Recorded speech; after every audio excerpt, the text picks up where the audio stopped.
Ladies and gentlemen, here we go. Episode number 90. 90. Strap in. Get ready. Two awesome guests for today. But first, let's talk about the people who are helping me make this podcast possible and letting me devote and dedicate my time to it. The first sponsor for today's episode is a company called Ray Allen Manufacturing. And if you have pets, specifically dogs, here's how I would like you to think about Ray Allen. They are the one-stop shop. You can get anything canine-related products at one place. And I love this brand for a couple of reasons. One, they've been making this stuff in Colorado since 1948.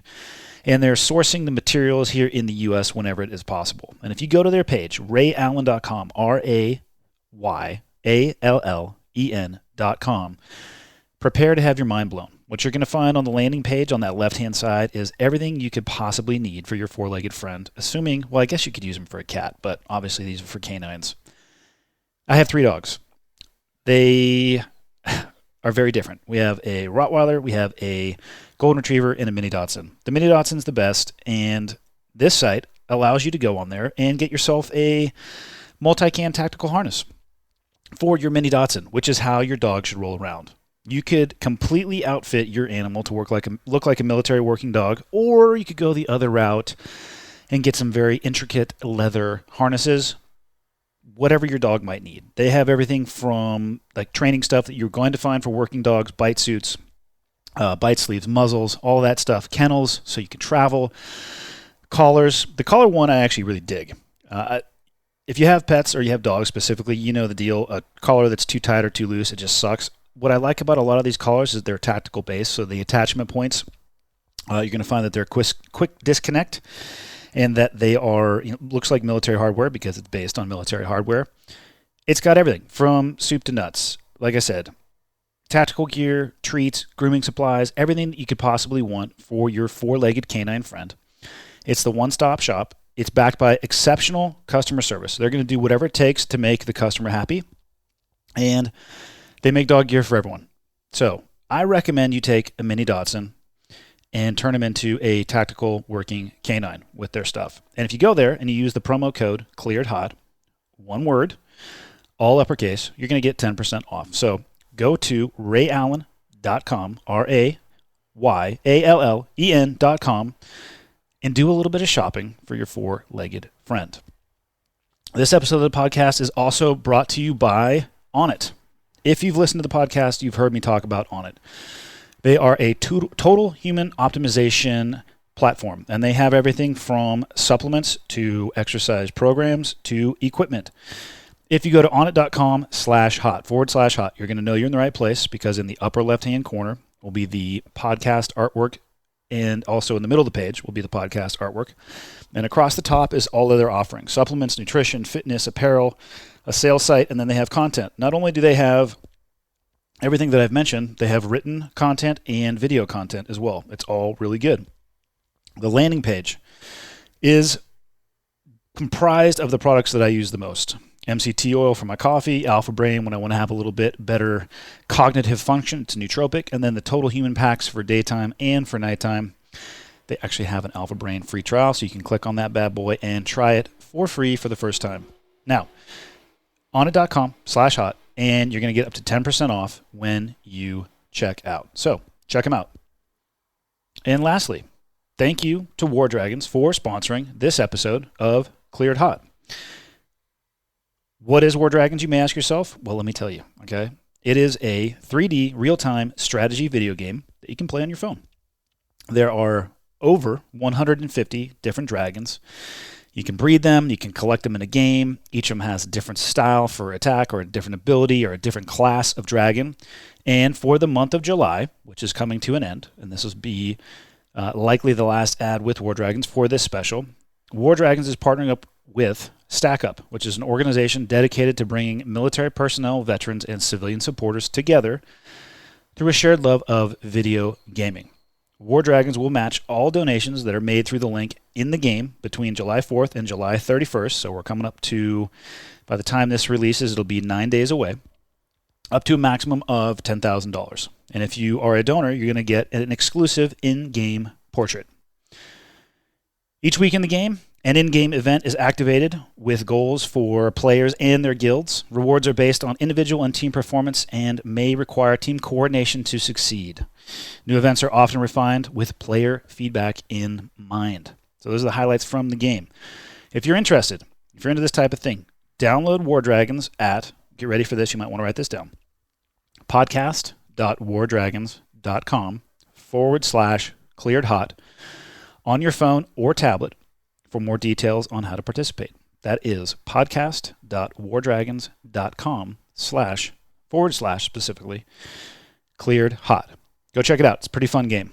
Now, on to the episode. Episode 90. I was very fortunate to be geographically co-located with two very good friends. One of them is a repeat guest on the podcast. He's Mr. John Dudley.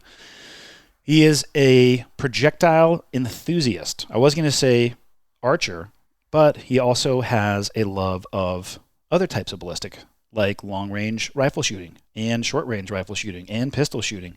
But people will know him from the archery world. He is the creator of Nock on Archery, and he gives away more of his time and knowledge than anybody that I've ever met when it comes to a particular field.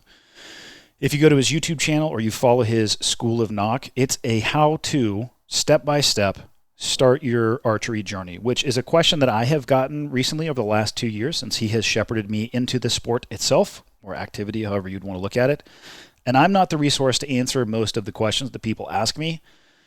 Go to knockonarchery.com, find his YouTube channel, follow the School of Nock, and the biggest piece of advice that I can give you is get out of your own way and just do what he says.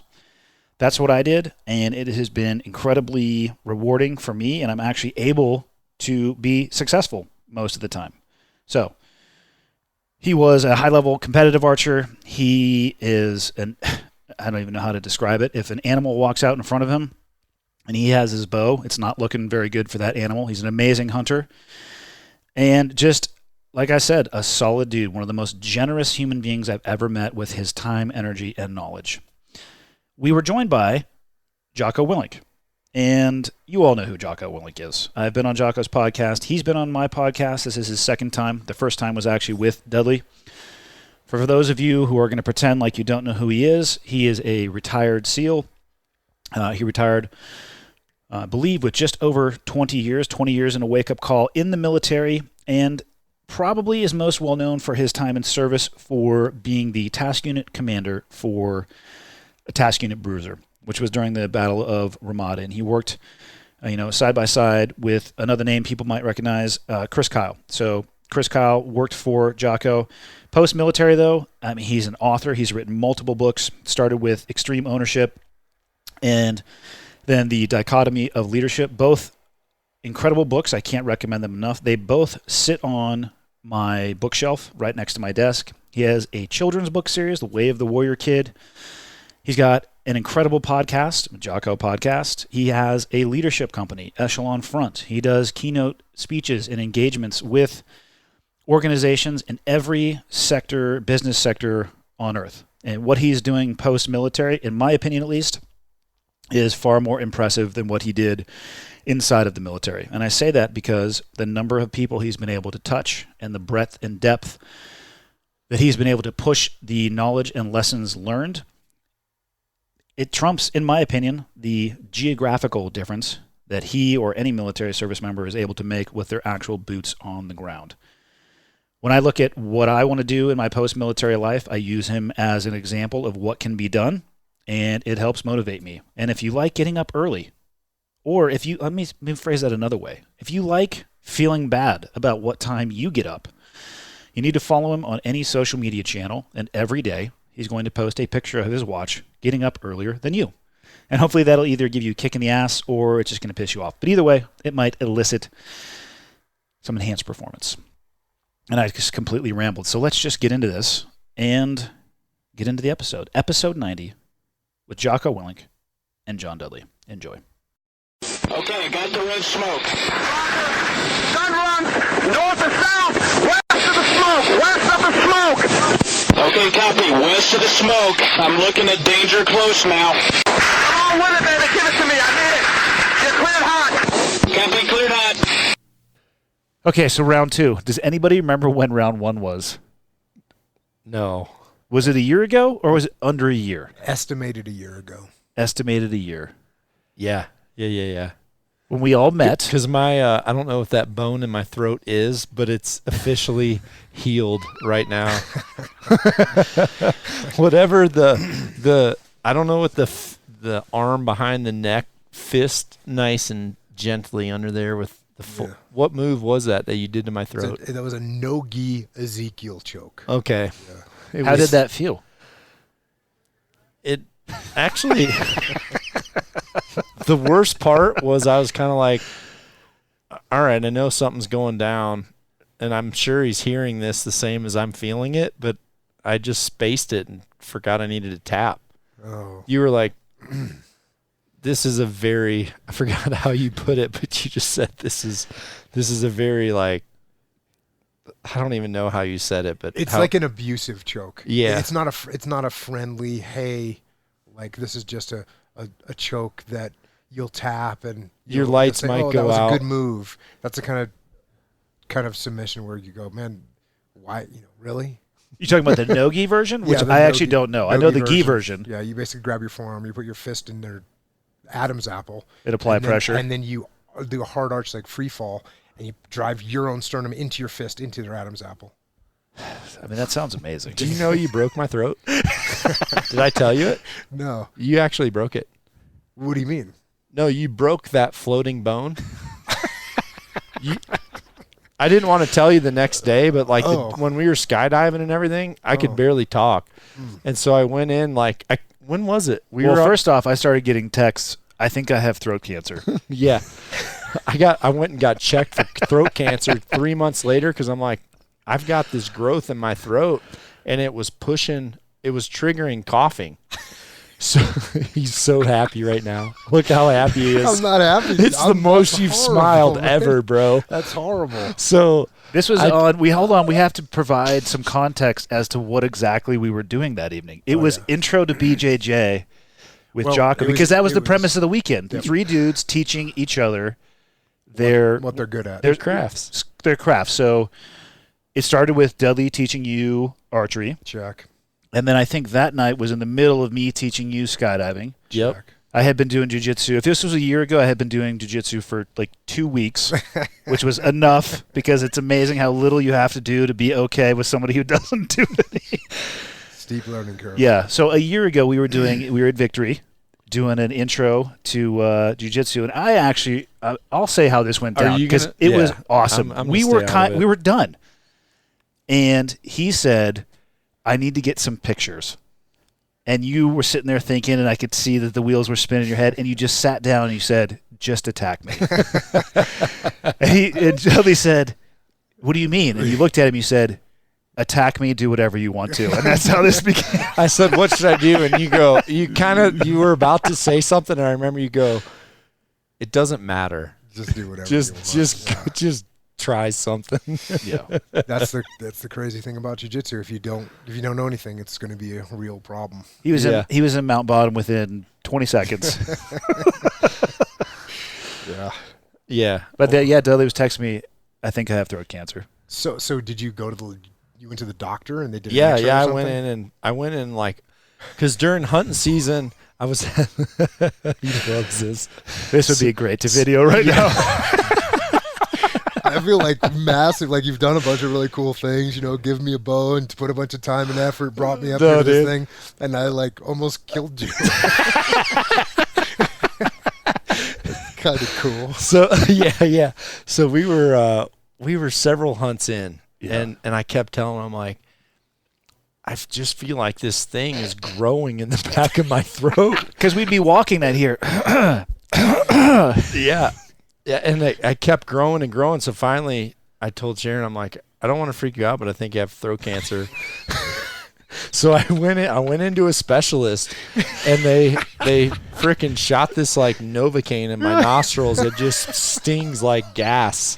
And they put a camera down the back of my throat, and they go, they said something behind your esophagus wall is pushing your esophagus against your flipper, and you're feeling that. So they said, we need to do like an ultrasound, like an MRI. So they went in there, and then once they scanned it, they said, I forget what that floating bone is, but there's a bone in there. They said, that looks like it was broken and it's grown shut, that it grew back together, and it has a calcium, like where it fused back together. There's like a bulge around that, and that's pushing against the back of your esophagus. So did they fix it, or did you just learn to The cope good with news it? is I don't have throat cancer. The bad news is every time I cough, I have to think of you. That is so horrible. It's not. That's intro to BJJ with Jocko Willink. Yeah. Come on in. Andy still says it's partly your fault because you taught us some of the basics to BJJ, but what you didn't tell us, You didn't teach us about tapping? you never said if at any time. I remember, like, Andy said, actually, the first thing he should have told all of us, because granted, I had my 19-year-old boy there as well, and my wife. We were all rolling, and you're like, you just went right into here's moves. Yeah. You know, you never You kind knew of. how to tap out, though. Is that a bad Well- assumption? You watch UFC, Yeah. right? Honestly, I was in the moment. People, you could have told me to tap, But you like, eventually did tap. That's the yeah. strange Once thing. I heard the right noises, I'm like, oh wait, that's my cue. But it didn't like. I heard a few like crunches, but it didn't hurt. I knew my air was no longer there, but it didn't hurt. That's But one of the things that's bad about this. It's an air choke. Yeah. Which means it doesn't cut off the blood. Yeah. When you get the blood cut off, you don't really realize that you're about to pass out. You think you can fight through it, and then you go to sleep. It's probably a pain compliance joke too, right? It hurts. It Yeah. hurts. But people, more important than it hurts, is people know that they can't breathe. They know that they can't breathe, and so it makes them a little bit panicky. Yeah. It makes them a little bit freak out a little bit. you know what really sucks though? Now that I look back, most of that I did to myself. Because you remember how I had you? I just thought like, Oh yeah, he was bear hugging you Dude. into his neck. remember I had the back of your freaking big old squash, like full bicep curls, just smashing you down, and you're like, As oh, I'm choking you you. want me to let you choke yourself? So like the harder I pulled, you just made. It felt like you were just making a fist. That is what you do. You literally made a fist, and your knuckles just broke my throat. Yep. I'm sorry about that. Don't be. It sounds amazing. I want to try that on Sunday. Yeah. No, I can show you. I'll show you. No, I want to wait, try it on hold somebody else. I don't need you to no, demo. no. Can we do this? I'll actually video that. I will tap so far before it gets to the point where you. Come on, Andy. Damn One it. thing I have learned in my very limited time, like if somebody gets me into a position and there is a submission coming, I will tap at that point instead of fighting it for 30 seconds, so we can just start over and learn something else. I have wasted so much time trying to wiggle out of like an armbar or a triangle, and I just get exhausted, and I should have just been like, fine, you got me. Can we start over? Yeah. Tap early, tap often. Yeah. And then when you get better, you're going to start realizing where you can fight Yeah. because you also you don't want to get hurt, but also you don't want to give your opponent in training an unrealistic understanding of how effective their move is. So they could be making mistakes, and he's got the arm lock, so I'm just going to tap. When the reality is if they're not doing it correctly, you should escape. So No, I mean like locked in, both feet are over, tension, arm is coming over. Before I get to extension, I'm yeah, like, so you you're got caught, this. You're caught in the arm lock. 100%. Yeah. Okay. And I might be able to try some heroic feat of strength, Yes. or I might bust all the tendons in my elbow. Yeah. Yeah. Neither of which Yeah. I can afford. Well, we haven't been able to roll that much. You and I have a few times. Yeah, dick. You were the one who said you wanted to. Dude, you're the one who went full nerd going 5 days a week. We freaking. So here's the deal. I don't know if you knew this. We went to Mark Twite's, and we just kind of went in there as me and Andy, and I kind of asked Andy, for CrossFit, like what's some of the circuits? Because I've never done CrossFit. Because there's certain movements in CrossFit that I think are hazardous to what's important to me is my shoulders. Mm-hmm. So he just said, all right, I'm going to show you like a pretty easy 3-circuit, and he just said, I forget what it was. It was power clean and jerk, ski erg, and carry a ball on your shoulder, like down and back or something like that. Yeah, I think it was like... I remember the ski erg. I knew you had never been on one of those. So I had never done it. So I knew you wouldn't pace yourself, so we opened with that. Yeah, that's what it was. That's what it was. And it was 5 rounds, and my strategy paid off because I was watching it on my peripheral. 2.5 rounds in, the O-ring started leaking. I was like, yeah, it's on. So we did that, and so as soon as we're done, and I'm like, by then there's sweat hitting the floor. My forehead's like leaking.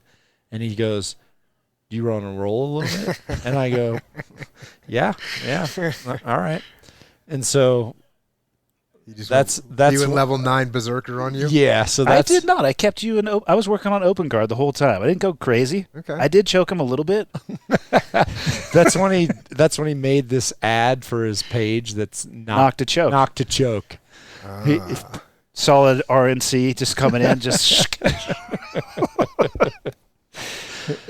Yeah, but then you came to SPG. We did a lesson with Travis. He sat through a class. He got to. I love that. It was awesome. I wish that was. I was actually. You and I were talking. We were trying to find, because you were after that weekend. He bought mats for his garage. Yeah. Like everybody, I think, kind of left that weekend like, this is awesome. We want to do all those things. But you have that commute, right? You have to drive an hour to find somebody. Yeah. And you and I were talking. You said you might have a more granular idea of being able to find somebody that could come to him, perhaps. Oh, that'd be sweet. Yeah, that'd be dynamite. Yeah, because the big thing is, and this is something that everyone deals with, especially people whose profession relies on their physical capability. Yeah. Jiu-jitsu has a little barrier to entry that, especially when you start, there's a much higher probability of getting injured in your first 6 to 12 months of training. Yeah. Because A, you don't know what you're doing, and B, the people that you're going against don't know what they're doing. Possibly. And so you are basically two idiots trying to hurt each other. Listen, 2 white belts is amazing. You got to do blood circle. Everybody stay away and just. I have a video of 2 grizzly bears beating the living shit out of each other, and it's the best white belt BJJ emoji ever. They're just mauling the shit out of each other. Yeah. But in those first 6 to 12 months, once you get past that, now you know where to position your body. You don't get caught in stupid things, and the people that you're training with know. If you guys would have trained, if Andy been training for a month and you had been training for 2 weeks, and Andy got a Kimura on you and had it locked in, which is like a shoulder lock, and he was like, "Oh, I'm gonna get Dudley," he would go hard because he's just trying to do the move that he learned, and you don't really know what's coming, and so you just fight it. And then at a certain point, it gets to a spot where you can't fight it anymore, and he's applying maximum pressure, and all of a sudden you got.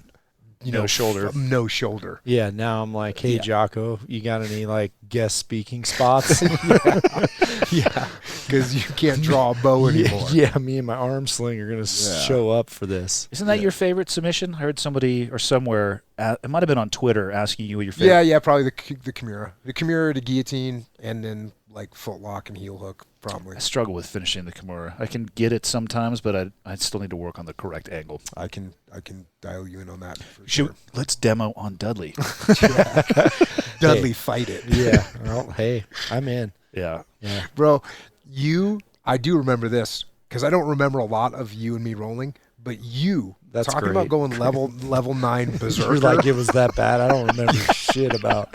Well, I mean, I like roll all the time. Yeah. So it's just, hard to remember everything. But I do remember, I was like, oh, this guy's going psycho. Like, it was like I was, you said your wife and your kids were there. It was like you were trying to protect them from me. Like, that's how you came at me. I was like, cool, let's do this. Cool here. And you were you're a good athlete too, and you're strong, you're physically aware, and what do you know how to do? Yeah. You know how to be physical and like go. Yeah. And so you went. Well, one thing that was awesome Choked about yourself.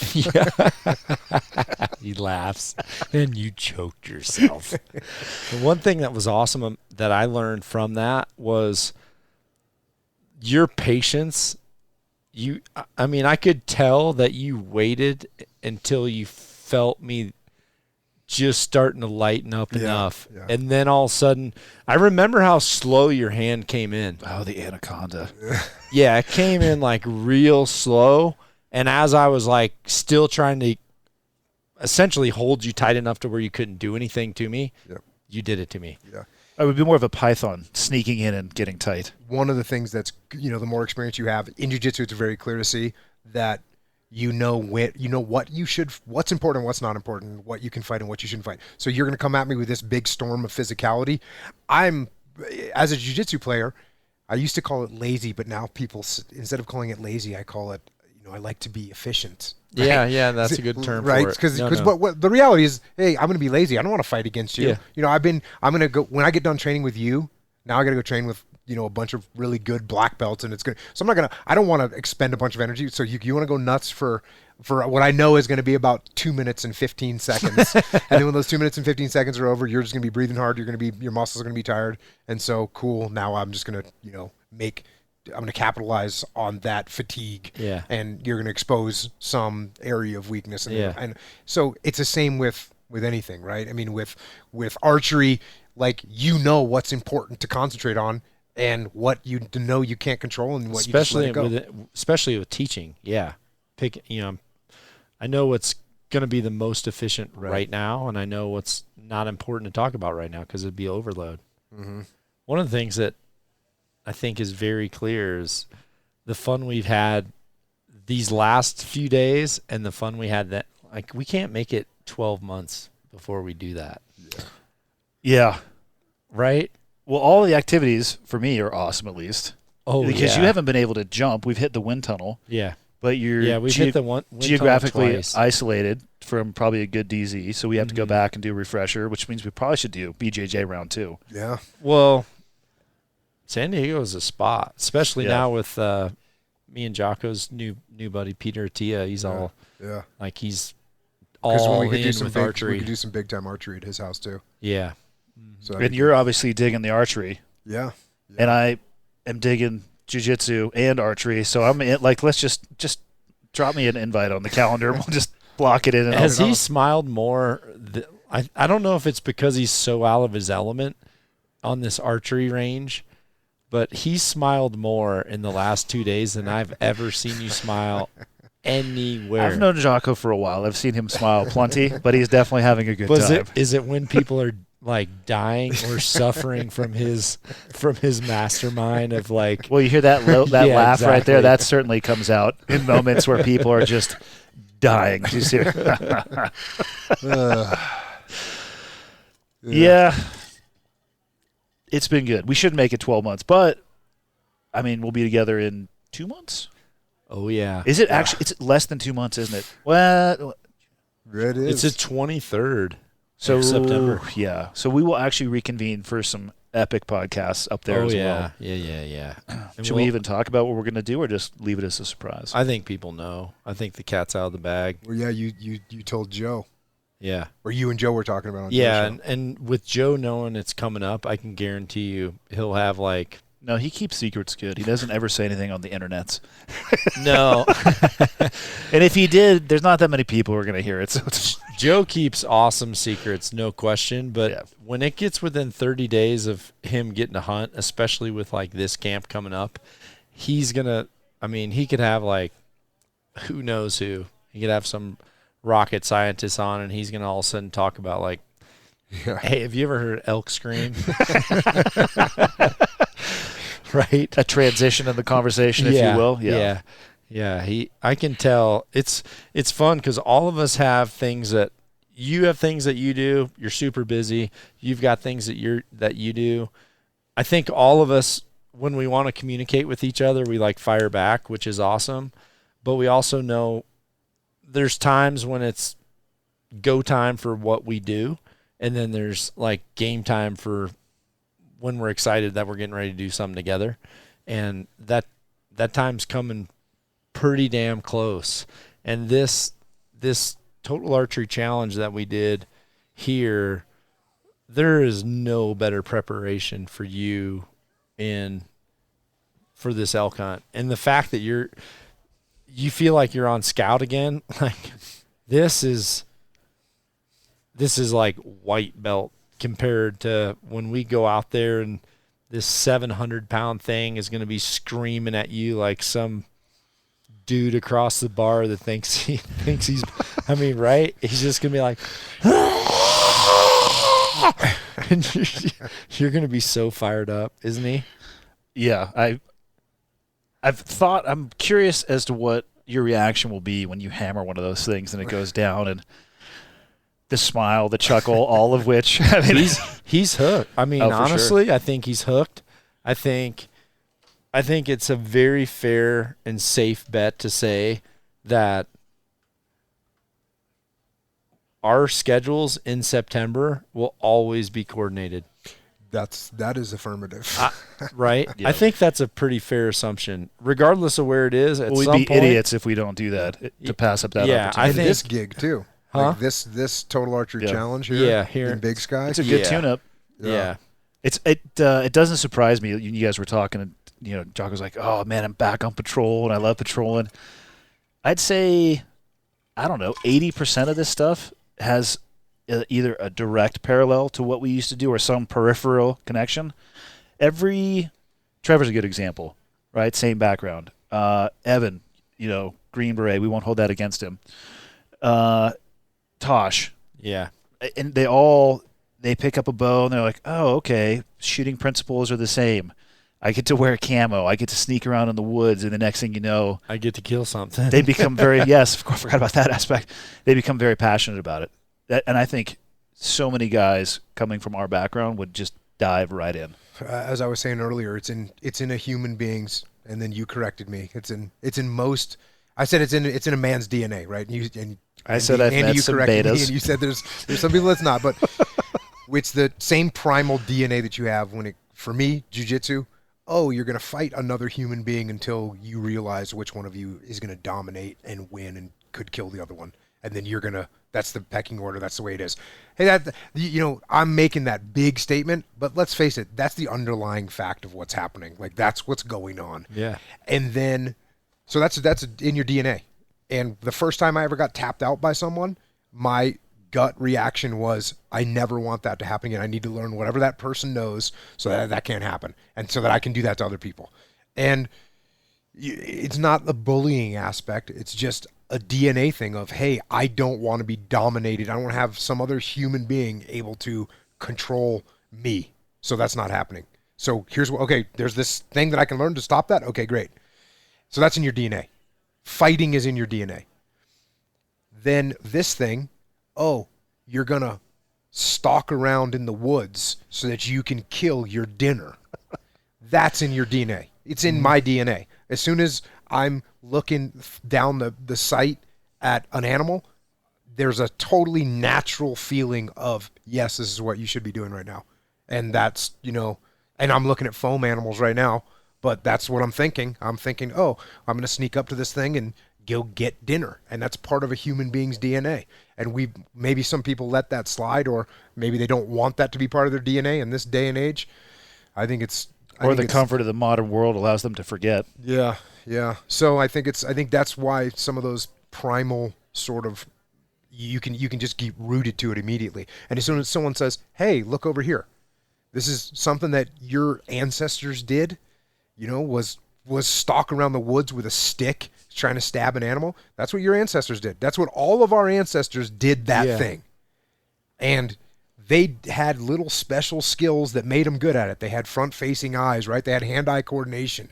They have ears that are facing forward so we can hear, so we can move. We got long-range vision. Yeah. Right? We can pick up movement. That's what we're born with. Yeah. Why do we born with those things? We're born with those things so we can hunt down our dinner. Yeah. That's what we're born with those things for. So as soon as someone like Dud comes into my world, and says, hey, you got all those things, but here's how you can apply them right now. And when you and I joined the SEAL teams, it was like, hey, all those things that you have, here's how you're going to apply them in your life. This is going to be part of your life now. And we're going to sharpen them. Yes, and we're going to hone them, and you're going to get good at them. And it's just so natural to feel that way. And that's why I think these two things are three things, for me being in the military, for Andy being in the military, for you growing up hunting. It's like, yeah, that's just a natural thing to do. Now we're getting introduced to hunting. It's like, or you're introduced. I'm getting introduced to hunting at this level. It's like, okay, cool. Makes sense. How much better do you think society would be if the two things that you just described were mandatory? Where it's like, oh, you're an adult. You're an adult now. You're gonna get 2 years of this, and then you're gonna also learn this. You know, just like what they make us take in school, where you have to do math, you have to do English. What if you had to do? Talking about mandatory service. Yeah, I'm talking mandatory service, and then I'm talking like mandatory, like real life survival skills. Whether it's camping, hunting. Like imagine if that. What would the world be like if that was mandatory? It would definitely be better. There's no doubt. There's no doubt that it'd be better. There's no doubt that if you take people, because what we're essentially talking about is we're talking about teaching people how to rely on themselves, right? Yep. How to be self-reliant. And when you teach people to be self-reliant, that is absolutely positive for that individual. And when you have a person has a positive impact like that in their life, they are more secure in the way they are. They're more secure in who they are. They become better people, and they treat other people better. And then you'd have a whole society of people that treated people better. So yeah, it would absolutely be good. I find that they're less susceptible to manipulation too when you can provide for yourself. The mandatory service, I definitely agree with. I don't know if the military is the right fit for everybody, but I think you should have to serve outside of yourself and your own interests for 2 years. I think that would be huge. You go do the Red Cross or whatever, and I'd love to see them do it outside of the U.S. just for an enhanced optic and perspective on the rest of the world. Well, that would be a definite life changer for a lot of people, to go somewhere where they realize, okay, wait a minute. They're like, it's not just a different country. This is a whole different world.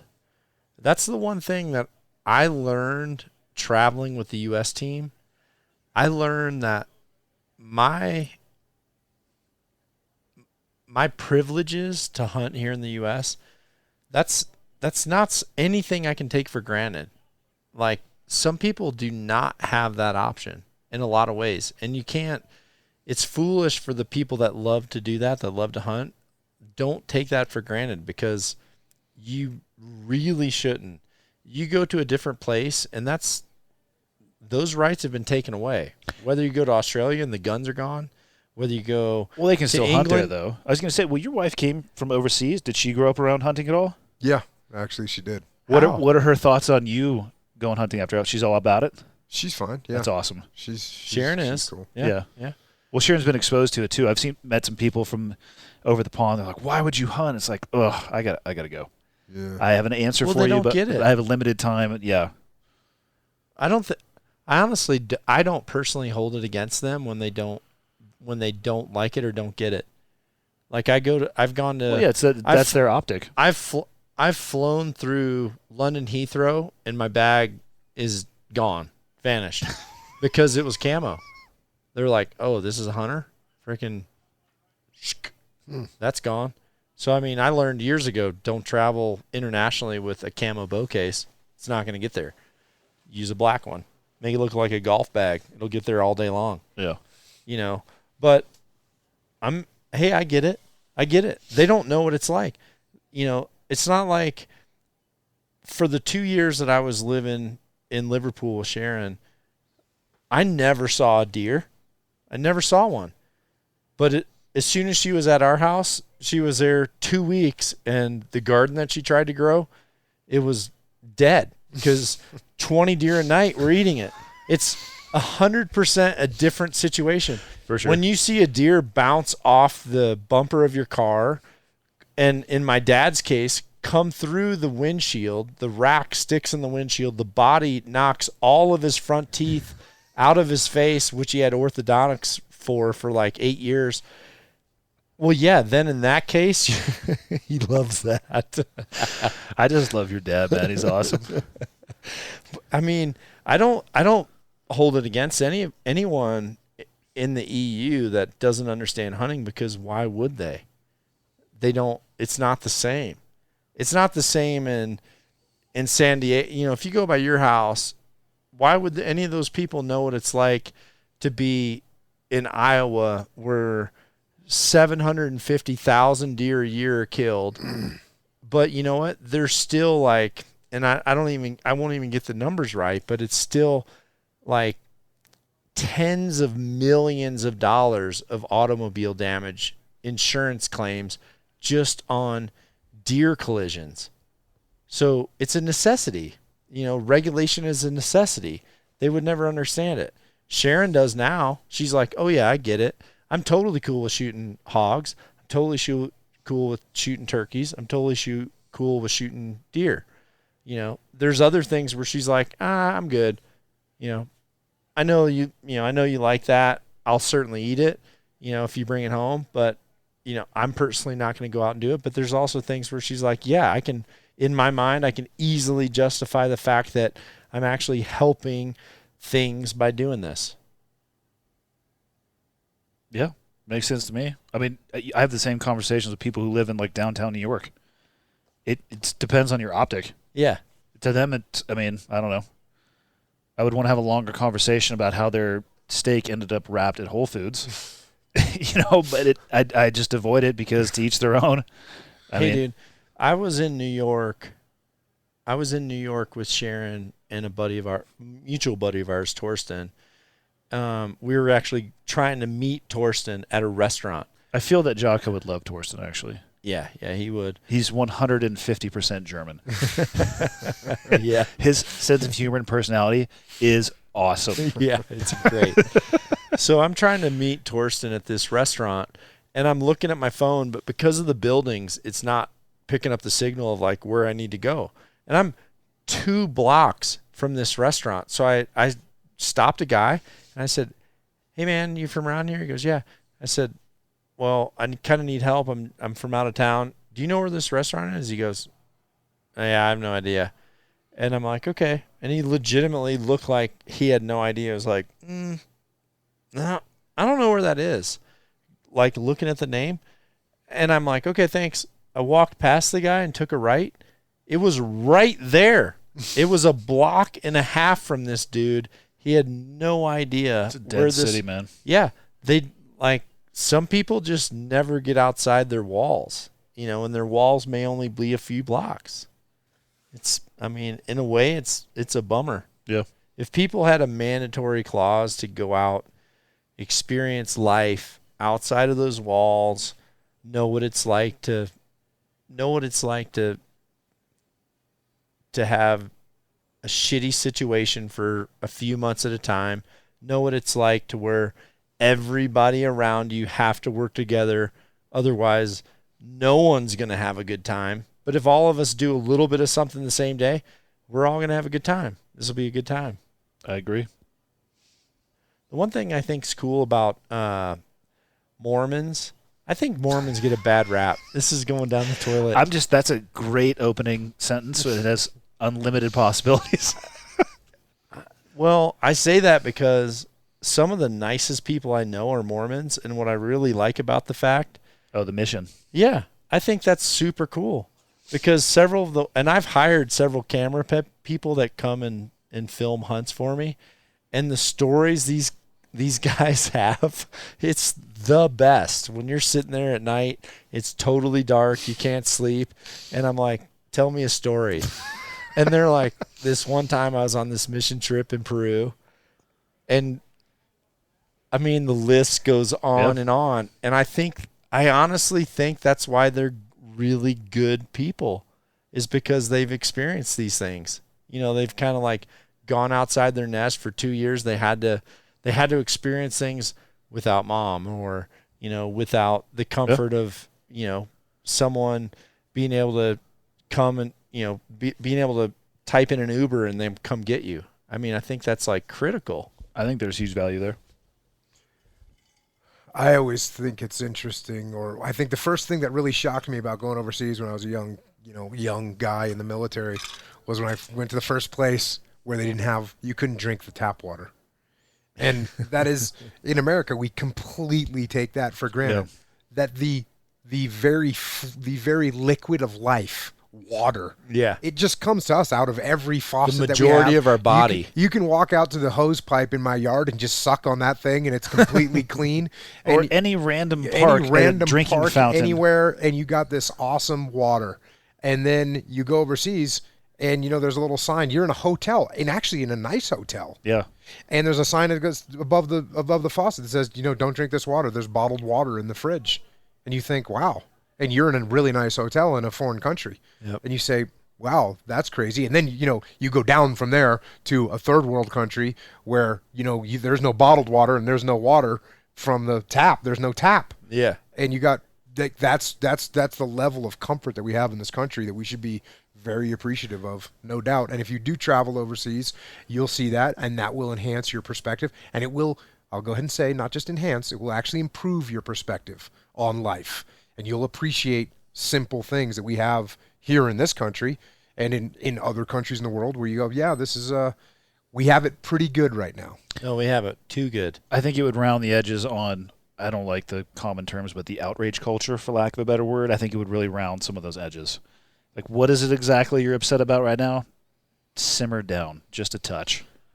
Well, there's people there's people that are so happy, like the happiest days of their life, if you gave them fresh water. Yeah. Right? Well, it would change their life. Yeah, if they had 100% access to fresh water. Yeah. I did a 3-week coaching thing in a third world country where the train ride in looked like a train from Indiana Jones, where, like, if you had to go to the bathroom, you slide the door open, you hold on the 2 handrails, and you squat, like, between the 2 trains and Definitely like, let it OSHA rip. approved. Definitely OSHA approved.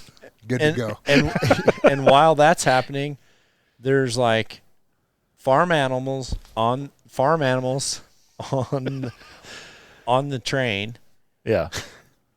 Hey, man, I'm sure you've been to the third world countries where they just stop in what they're doing and do that on the side of the road. Yeah. Oh, without a doubt. Yeah. And then I was on this train, and I specified, like, hey, man, if I'm going to come here and do this, I need like first class, which I knew in my mind first class, it wouldn't be like first class here, but it would be safer. Okay. And meanwhile, they're carrying body bags on the train, laying them in the aisle. Yeah. And I'm looking at the bags. There's people holding animals, like going where they're going. And there's dudes sliding the back window open, squatting down, pointing their dick backwards out the back of the door, holding on, freaking letting her rip. And I'm thinking, we have it so freaking easy. Right? Why are they pointing their dick backwards? Because they got the full togas now all the way down. So I don't think that's the correct technical term. yeah, it is too. They pull it up, freaking hold on the thing, full tuck back, drop it, let it rip. Yeah, yeah, that was it. That's going in hot, first class, baby. first class. Yeah. But you know what? To talk truth about that whole thing, those were the best students I've ever had in archery. Because if I told them to do something, they knew if they did it good, they could make it out of that, and they could be a top-level athlete, win a medal, be a hero in that country. Change their life.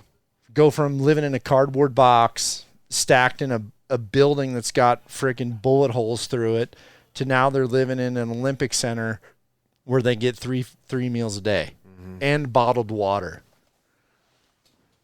Yeah. Perspective. Different optic.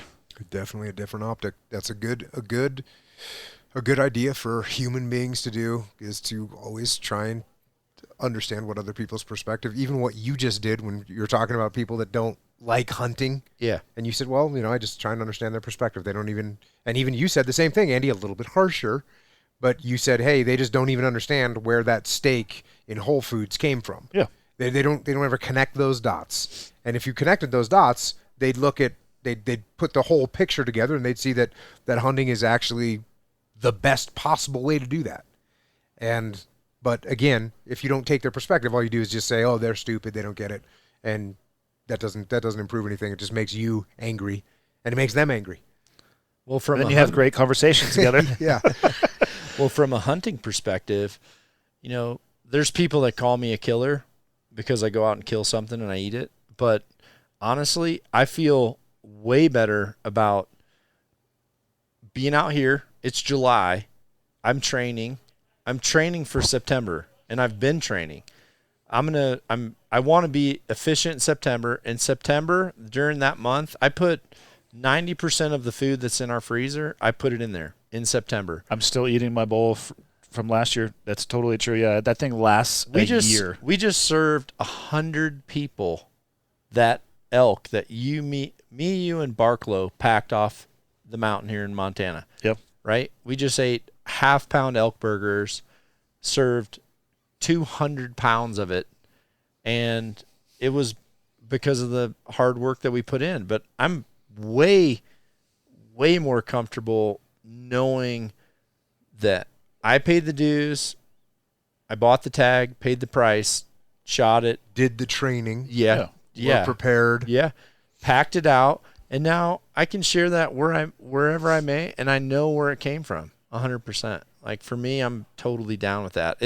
Well, people who say that to you, it's actually hard for me to buy something in a store because deep down I'm like, where did this really come from? Well, let's be honest. Outsourcing murder doesn't make your hands clean. Yeah. I mean, you're still involved in the process. Maybe you're just putting a couple of veils up that you don't want to look at. Like the people who call you a killer. Okay, but also if you choose to willingly participate in just about any type of consumption, you're just outsourcing that process to somebody else. Your hands are not clean. What's funny is it's all perspective too. It's funny people's tolerance levels because I've tested it.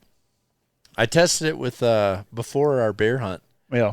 You remember all those? I was showing all these meals. I don't know if you saw that, but I showed this full leg, full big rear quarter on a grill, slow cooking, and I showed that, and I'm like, who would eat? I'm going to slow cook this for 20 hours. Who's down? And it was like 4,000 likes. Oh, dude, that looks sick. Next one was two huge pans of lasagna on my grill smoking. Lasagna, who's ready for dinner? One was like fajitas was like the next one. Yeah. So then it was it was like fajitas, and then we did a stir fry. I did a stir fry. Dude, it was 16,000 likes. So then I posted a picture of a dead bear, and I'm like, by the way, those 4 meals were from this bear. And it was like crickets. It's funny, the acceptance, like, what the tolerance is.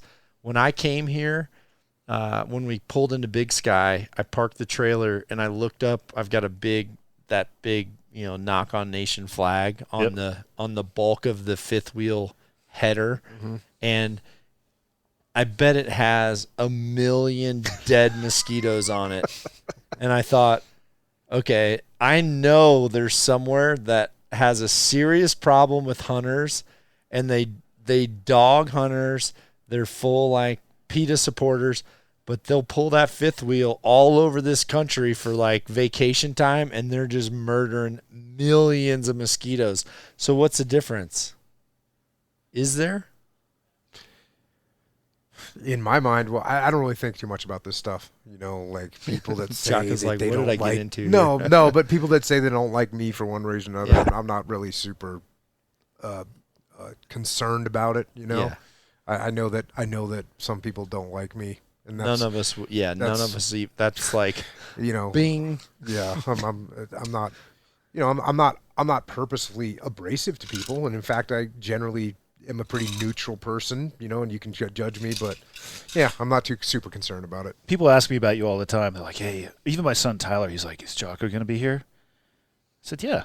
He's like, all right, I'm pretty scared of him. I'm gonna go watch him from a distance. I'm like, well, first off, that's creepy. But second off, he's actually an incredibly nice guy, so just go introduce yourself.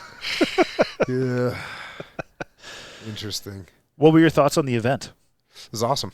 It was awesome to come up here. And, for me, this was like the first time I was shooting 3D on a big course like this. I did a little bit at Peter's house with a couple. How are the dudes. shooting lanes at Peter's house? The shooting Cleaner, lanes- perhaps? It's funny because we were, at Peter's house, there's a couple where there's a little bit of foliage in the way. Yeah.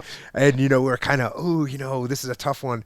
And then this was just ridiculous. It was totally ridiculous. But the cool thing was, for me, I like pressure. Yeah. And I like it when things are the easier shot. The shots that I blew today were easier shots. Yep. The shots that I blew today were easier shots that I was like, walked up to the line, cocky, not over the top cocky, but walked up with a thought of like, hey, I shot this yesterday. Cool, I'm going to knock this out. And if I screwed up a shot, it was one of those shots. The shots that were hard, tight lanes, weird positions, I was focused. Those were the shots. I was nailing those shots. So, and it took me until later in the day where I said, when you don't focus and you don't do what you're supposed to do, you can miss. If you do what you're supposed to do, you won't miss. So how was the event? The event was awesome. The lanes are tight. The distances are far. Yeah. And it's cool when you come to a target that's only 56, and you're like, oh, cool. And you're all stoked. You're like, Yeah, because you go 78, 93, 62, and then you get to one that's 44, and you're, cool. And it looks huge in your peep. Yeah. What about who decided to put the 1/3 size elk at 77? I actually stood. I stood at that cone. I don't even know. He broke something. Yeah. I did. What did you break? I think it was just this metal thing. Yeah. Oh, it's just a broom. Yeah, it's just a broom. I stood at that cone at 77, and I just like, Dudley is such an asshole. This elk Don't looked like just blame me. Jocko was there. it was like the size of it looked like the size of a cat. And that was one of those shots that honestly I didn't mind that shot. I walked didn't with that shot and I was like, oh, cool. It was very easy to see. There's a good contrast, right? It stood out, and I was like, and I hit it yesterday. Yeah. And I was like, oh yeah, I'm gonna knock this thing out today. And I missed it. And that was like one of the shots I missed. So it was a shot that I was just overconfident, and it was a pretty wide lane. Oh, there was a couple little It was apex. relatively open, yes. Yeah, it was relatively wonder- open. It was very easy to see too. I wonder how much of your miss was your miss today high, low, always? A little bit of both. Okay. little bit Because when I sighted in your bow, it was sighted in with my rangefinder. Yeah. And we had because you bought a brand new one. Yes. And Yes. there was a difference between the two, which is critical. Yeah, your rangefinder was giving you different numbers than mine today, especially on the caribou target. I got it at 92. You got it at 95. Yeah. And so where did you And shoot? I shot it at 92. And And, it it was was, shot where? 93 and low. and he came in low. And where'd you shoot? It was a 12 ring. And yesterday, What a straight up and yesterday I shot hit it. I shot your number yesterday and hit it. I Yeah. shot my number today and was came low. in low. Did you shoot under the mini elk? The mini elk, I went over. Just over like an inch over his back. I can't Barely remember. missed his back. I'd be curious to check that. It's tough to tell when you're standing off to the side. And you know can't what? tell As if it much went as I'm high or like left. saying rangefinder and all this stuff, here's the deal. I had bad procedures. I didn't do what I was But supposed the to do. I missed the rangefinder shot. is a legitimate I thing. know, Bark- but Barklow last week had a horrendous issue with the rangefinder saying, 10 yards difference? Oh, yeah. You're going to whiff like a blind man out but- there shooting. But All I can say is I'm glad I'm done with that course. That caribou, I freaking donutted that thing twice. that was, you're very impressive to shoot with, but that was my first time seeing you shoot. Like, that was 100 yards uphill. There was a major wind blowing, Yep. and you put that thing in the 12 ring. Yeah. I couldn't even see the rings, Yeah. and you put it in the 12 ring. I said, that's You s- impressive. You smoked a Bigfoot, though, on this round, right? I got it Left yesterday, shoulder. too. I actually put it in the same spot. I looked at Both where days. he hit, and I seen a green arrow there, and I thought, damn, he hit within 2 inches of where he hit yesterday. I called a cock shot on that thing and nailed it. I did legitimately call it. Did you hear me do the Bigfoot scream off the top? I tried. I did I was actually. like, I was doing cow calls down there, too. When we were below you, didn't even See, now answer. No, I heard. There's a good topic that came up from this. If you're in the wilderness, you're bow hunting, and you see Sasquatch, Yep. and what do? You You asked us both this No, question. this is we need to lead in with this. So one day prior, we're setting up Bigfoot, and of course, there's maybe 4 of us there, and I'm with Jocko. It's one of these moments where I know no one's around, so he's not going to give me like a Jocko response. So I said, hey, okay, we're out hunting or you're out, middle of nowhere. This sucker just pops out. What do you do? And you looked at me and you go, at what distance? And I'm like, why? And you go, at this distance, I would do something a little bit like this. And you go, oh. And then you go, wait, no. That was a little bit too aggressive. I would do it more like this. Oh. And Question mark. Yeah, and you're like, more like, are we cool? And then you're like, ooh. And so fast forward, and I thought, okay, this kind of sounds like nonsense. Fast forward, it made sense, but in a way I'm like, is he quizzing me right now? Like, why did he go this deep into this question? This would have been, for me, it would have been like, no, I'll shoot that sucker. Or, I don't know. I'd kind of hunker down, let him slinker off, and be like, you'll never believe it. I freaking saw a Bigfoot. No, it was way deeper. He was legitimately like, give me the scenarios. Like, lay out all the pieces. Don't just tell me one little piece of this game that we're playing. So then one day later, I ask Andy, I go, okay, there's a Bigfoot. What would you do? And then the first thing you say is, you're like, what's the distance? So, okay, SEAL team. You got to manage your time, space, and distance, man. There's a lot of things. If he's 20 feet from me, Yeah. that could be real bad real quick. If he's 100 meters from me, I got all kinds of time to play with and try and figure out what he's doing and what's going on. And if he's 100 meters, you give him the question mark. If he's at 20 meters, is it like, if he's at 20 meters, I'm probably drawing down on him as I'm doing some kind of communication what with would him. it be? 20 meters. So you're at full draw, and he looks at you. Then what do you do? And I'm like, because I want him to know that I mean business. But I also don't want it to be like, I don't want to scream just gnarly at him, because that might trigger him. And he's coming at me now. I got to dump him.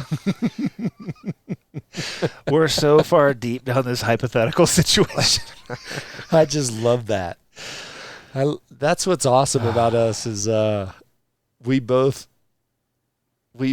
every time I'm with you, we like go outside of our realm. Every time I'm with you, we go outside of our realm. And it's funny because we both know how we are if we're in our element, where I'm only teaching archery and everyone wants me serious, like in this. And then if you're doing your corporate stuff, like I know you. I'm going to be totally honest. I'm exactly the same in that environment, too. I don't have an energy to have alternate personalities. I've said some wildly inappropriate shit. I try to be professional, though. I do, too. I still try to be professional. I have floated some wildly inappropriate things in very large audiences and got some great feedback on it, actually. It's in the delivery. It's in the delivery. For sure. Yeah, I think it's, I don't know, this sort of thing, just like with the three of us, this whole vibe right here, what we're doing, we're legitimately able to relax and just enjoy life. I mean, it's unreal. What do you think would be the best way, Jocko, to expose more people from our background to this type of stuff? This is what we're doing. Just talking about it and spread the word. Yeah, talking about it, spread the word. And what I like about too, we're hanging out here at your camper and everything, is meeting the people that are out here, and they come from all walks of life. You know, we just met Shiloh, who's a welder. You know, I was talking to another guy earlier that's does road maintenance down in Ohio, maybe. But just and then there's people that are working in the finance world. I mean, you get everybody out here. Lawyers, whatever. So you get blue collar folks, you get white collar folks, you got military, you got cops, you got everyone out here, and no one's wearing any of that on their sleeve. Everyone's out here. What are they trying to do? They're trying to hit that foam. You know? Maybe Dudley's trying to hit the 10 ring or the 12 ring. I'm over here trying to hit foam. Jock and I were talking about it today. He's like, what are you aiming at? And I said, foam. If I get to pull that arrow out of the foam, success. It's a win. Yeah. I think one of the things you said earlier is really important talk about a little bit more is people really need to get better at understanding the fact that pressure on them can make them better. Because for me, if I go out and practice by myself, it's like a whole new environment. But when I go up there and as soon as I'm with these new people, and honestly, a big part of me why I do this is because it's a test for me of, do I still have it? And I don't know it until I look over and there's everyone filming. Like the cameras are rolling, everyone's going, and it's like, okay, they're here to see you do what you say you're freaking good at. And that pressure is what makes that person come out. You know, it's like part of me, there's times where, I don't know, there's times where I feel like mentally I can't be in a full competitive mode all the time. But it's like that little push, like, you know, it's like that little, like when Tony Stark went up and poked Bruce Banner. That's not a good reference. I was actually asking Jocko today about Iron Man, and he looked me dead in the face and said, I've never seen that movie. Of course he hasn't. Of course he hasn't. But, you know. And what's cool about this, and you and I were talking about this a couple times, is what I like about that is when you're under pressure, and I asked you this yesterday, when you're under pressure, what do you do? And you're like, oh, when I'm under pressure, what I do is I go back to following my protocols. Yeah. It's not like but it draws in the focus tighter. But here's the mistake people make, and you said this multiple times today out on the range. When you, this is a pressure shot, so I'm going to aim harder. Yeah. And if you aim harder, you will miss bigger. Yeah. And if you do what you're supposed to do, and you're pointing at that white rabbit up that little thing, and instead of thinking about, like, I'm going to hit that white rabbit, which Trevor told me today, he goes, I tried harder. I wanted to get it, like, tighter, and he missed. He hit the tree. He hit the tree. Why? Because he was aiming harder. Yeah. I was under pressure. I felt the pressure of, like, I got to get this done again. I knew 100% you were going to ask me when we got back, like, hey, did you get the rabbit again? I knew that 100%. There was one target you were going to ask me about. Like, that was the one. So the pressure was up in my head, and I knew what I had to do was not aim, not do anything different, follow the protocol, do what you're supposed to do, and that's what I did, and that's why it's a good shot. And every other time, every shot that I didn't make like that was when I was going, I got this, or this is no big deal, I did this yesterday. I didn't do what I was supposed to do, follow the protocol. And so, yes, that pressure forces you, in a good way, it should force you to do what you're supposed to do. It should also make you recognize that if you take that pressure and you translate it into, now I'm going to aim harder, or now I'm going to, and this is something I see in a leadership perspective, you'll see someone that feels the pressure of leadership, so they try and lead harder. Okay. Mm-hmm. What does that mean? That means they're barking orders. That means they're not listening to anyone else. They're trying to be on output the whole time. They're not being on receive mode at all. They're in all send mode. So they're trying to lead harder, so they're not listening to anybody, and it actually makes them make mistakes, and it makes other people look at them and say, oh, they're not listening to anybody. So when they try and lead harder, they do worse. What they should do is follow the protocol. What they should do is they should detach from that situation. They should take a step back and be like, okay, I'm going to listen to what's happening. When you're shooting, like, okay, I'm just going to take a step back. I'm going to get out. My brain is the thing that's going to make a mistake.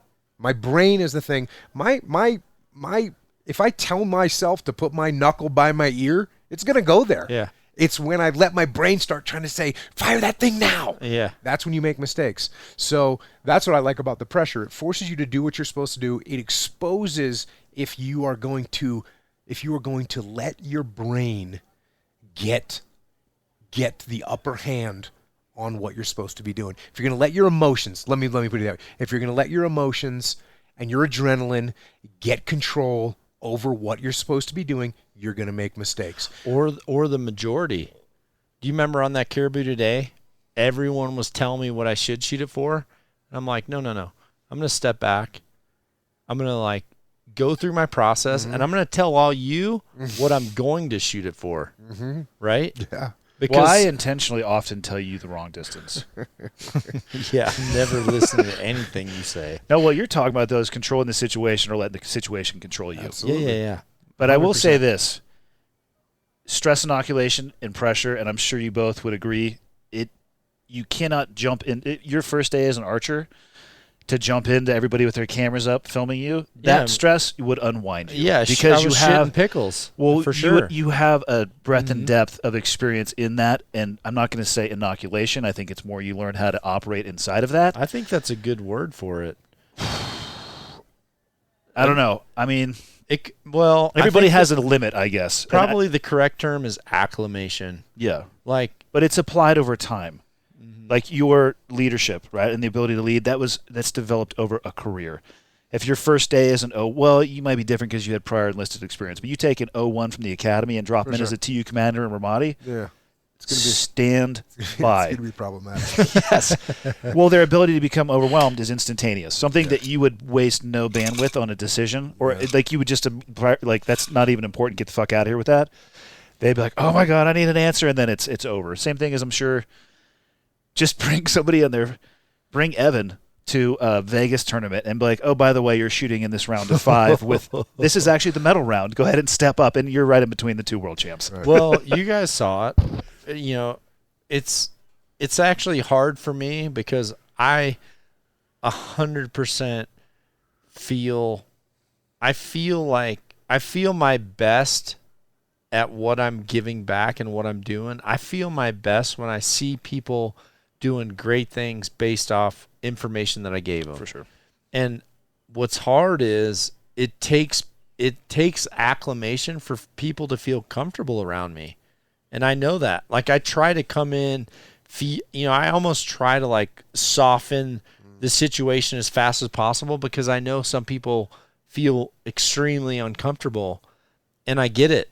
But the one thing I encourage people to do is, if you get in that situation and you feel that for the first time, don't avoid it. Don't all of a sudden be like, you know what? I got put in charge of this thing. I went out there. I was all nervous. I had to speak in front of my whole team for the first time. I was kind of talking nonsense. I was jittery. Yeah, I'm not going to do that again. No, what you need to do is you need to do it again instantly. And then you need to do it again, because, the more you do it, it just you get to be numb to it. But if you don't do it a lot, you won't. It'll be new every time. It'll always feel new. But when it's just constant, that's the one thing that when I competed every weekend. So to go and shoot with the best guys in the world, it was just another day on the practice range. What makes it hard for me is when I go away from that from a long period of time and then come back in, because I'm jumping into this pool that I haven't touched that hot water in a long time. I want my toes acclimated to where they know what hot water is, but it doesn't feel hot, right? Yeah. It's acclimation. That's what it is. 100%. Yeah. Andy? I agree. I just think you got to take your time acclimatizing. You mean you can get too much pressure too fast? Too much pressure I have seen unwind people.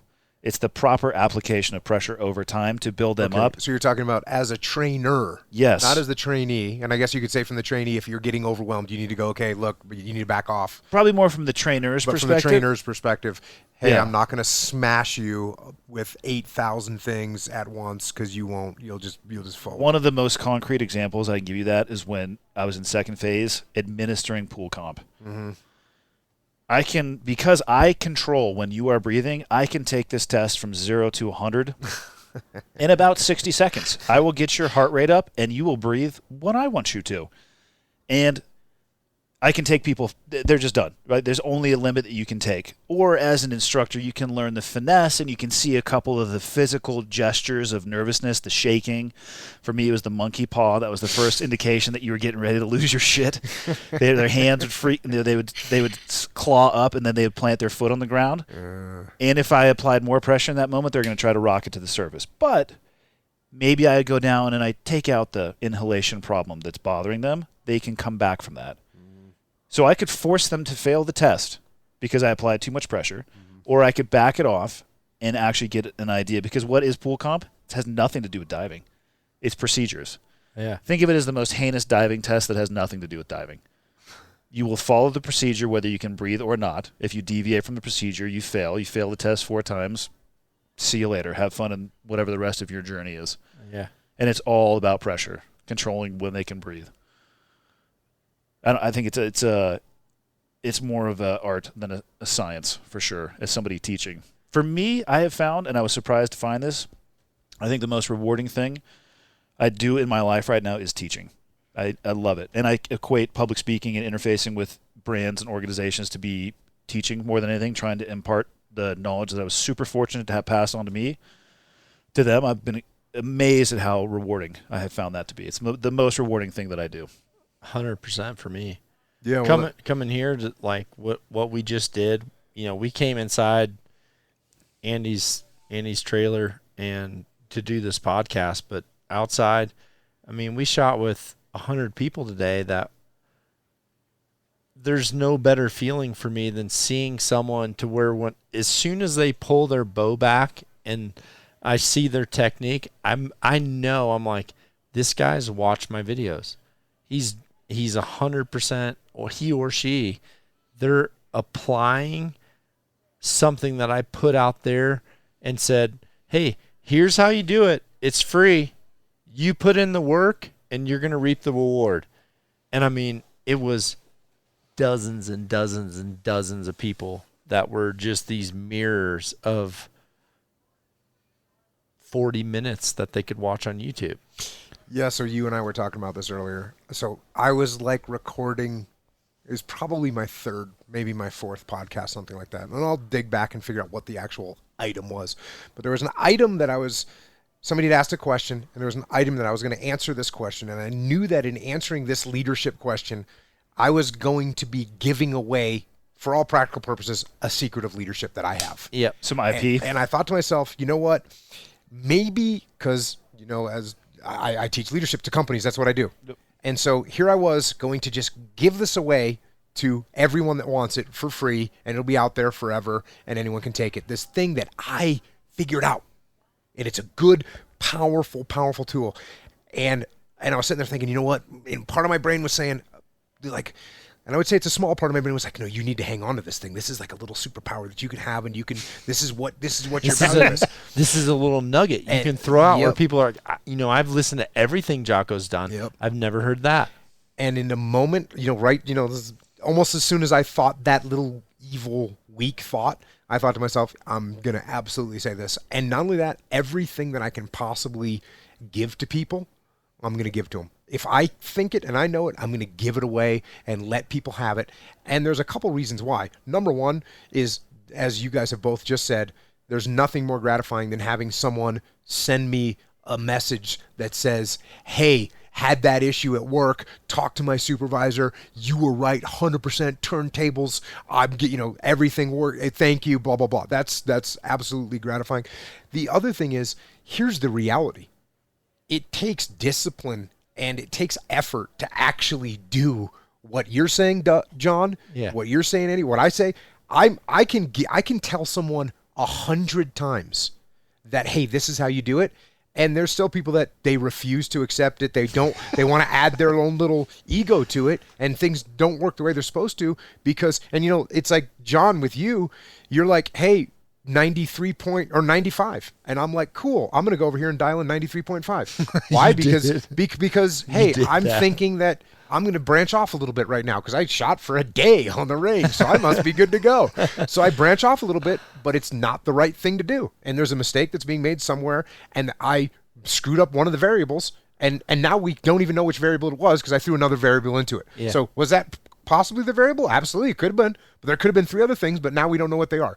So even when you lay information out for people, that's the best thing you can do is give it to them so that they can try and take it, they can try and apply it. If they do it well, then yes, they will make incredible progress.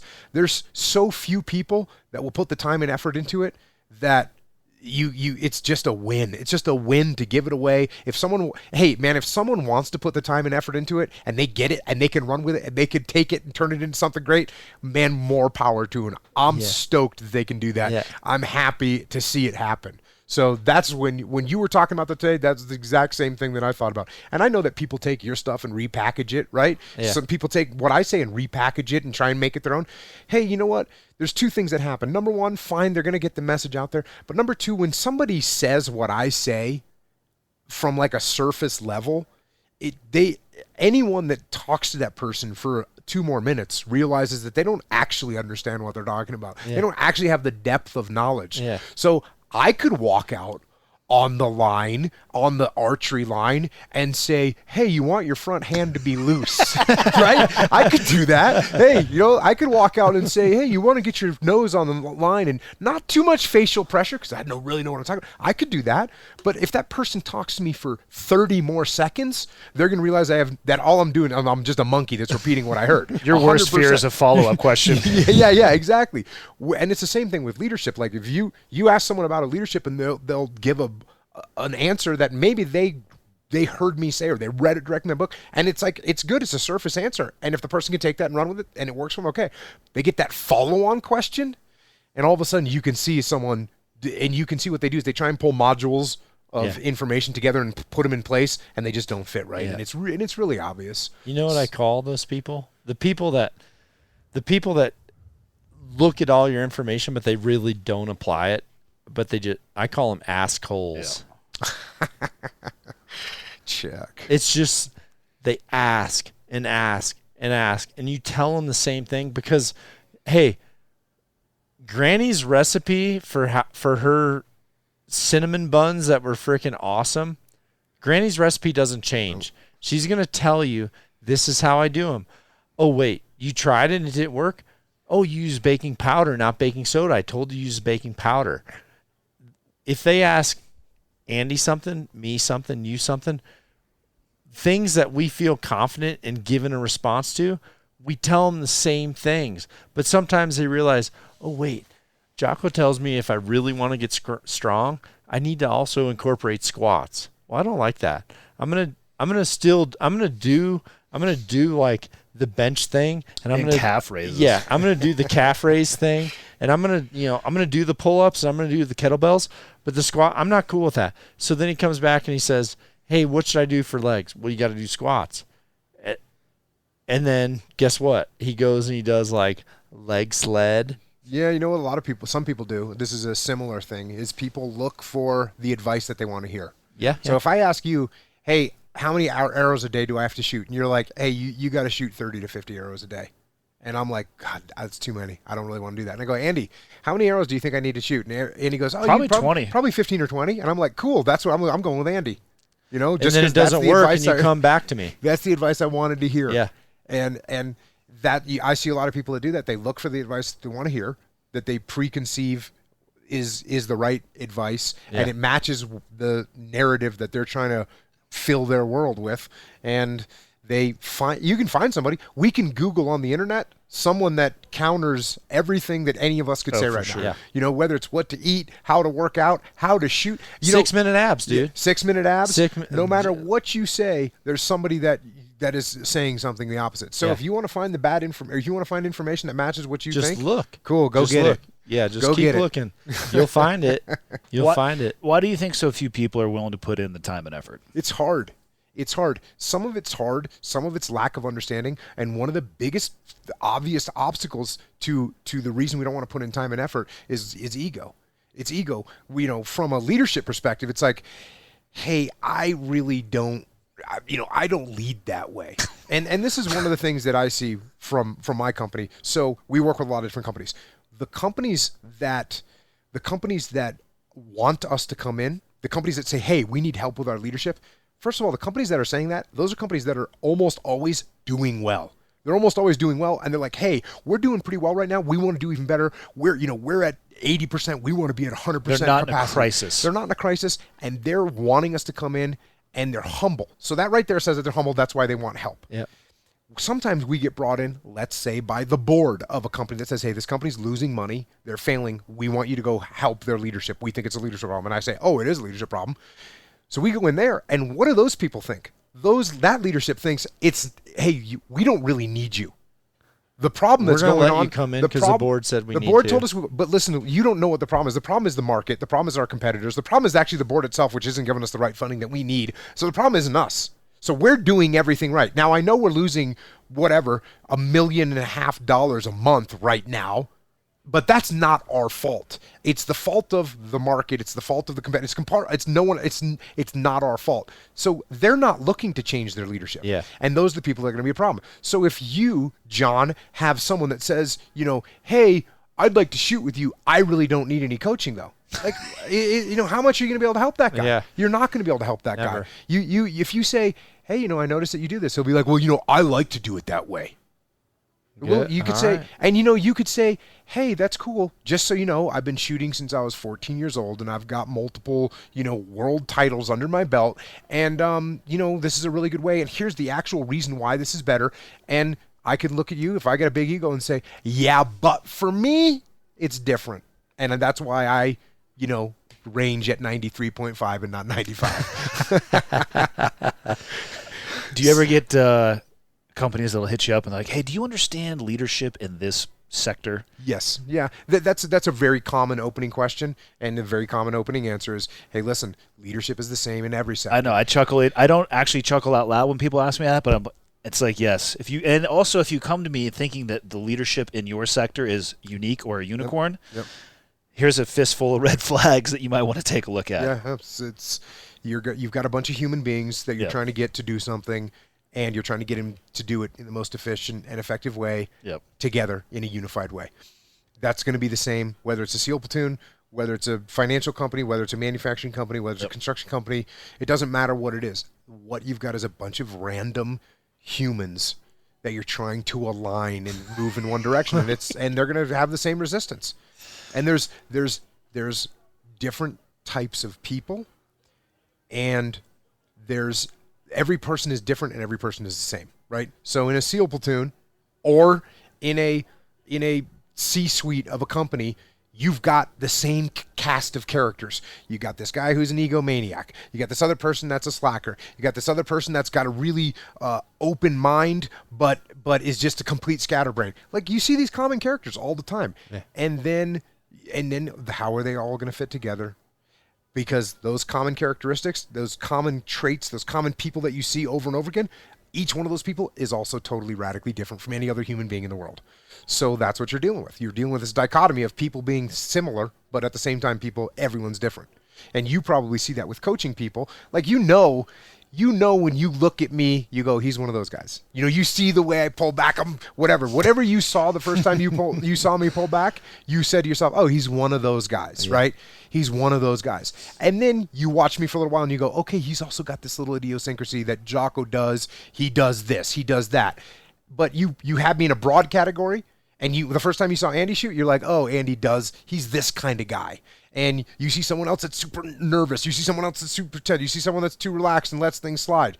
Like, you've got common characteristics, but then on top of those, you see these individual human traits that you have to specifically say, okay, Jocko, because you've got, a tight neck, you don't move this. Here's an adjustment that you can personally make that'll help you. Oh, okay, cool.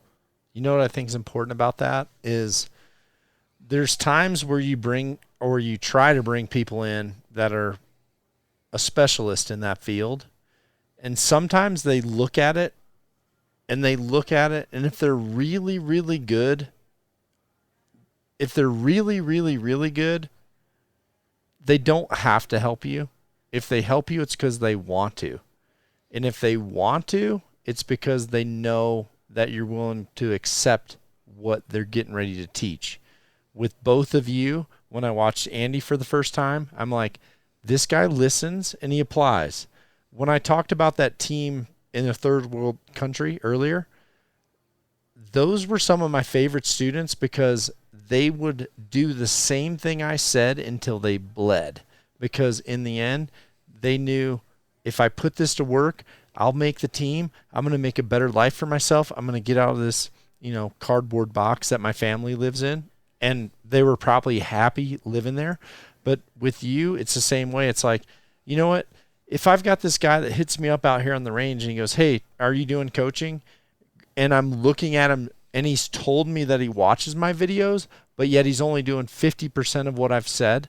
But then I've got someone like you to where, yeah, you're going to make him. There's going to be a time where I'm going to go, hey, what are you going to shoot this for? And you're like 93.5. And I'm like, okay, I'm going to let him shoot low. And then when we get up here, I'm going to say, hey, where'd you hit? And you're going to go low. What'd you shoot it for? 93.5. Remember when I said it was 95?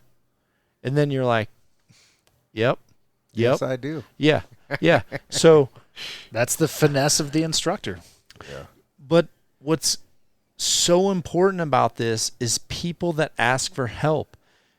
If you ask for help to people that are specialists in those fields, you have to be a good student. Otherwise, that person that's truly good at that, they will recognize that you're a waste of time very fast, and they're going to focus their efforts somewhere else. Someone like Mark Dwight, he's not going to jack around with some Hollywood person that wants to get fit if they're not going to follow his protocol, because they're honestly, there's a huge line. My DMs are hundreds and hundreds of DMs a day of people that want lessons. And when people say, "Oh, it must be nice," I guess you got to be this guy to get. No, I actually work with people that can't even afford to pay me to coach, and I do it for free. Why? Because they're good students. And yeah, I've got someone like Jocko or Andy or Joe Rogan, and honestly, if Joe wasn't a good student, I wouldn't have worked with him again. It doesn't matter what position he's in.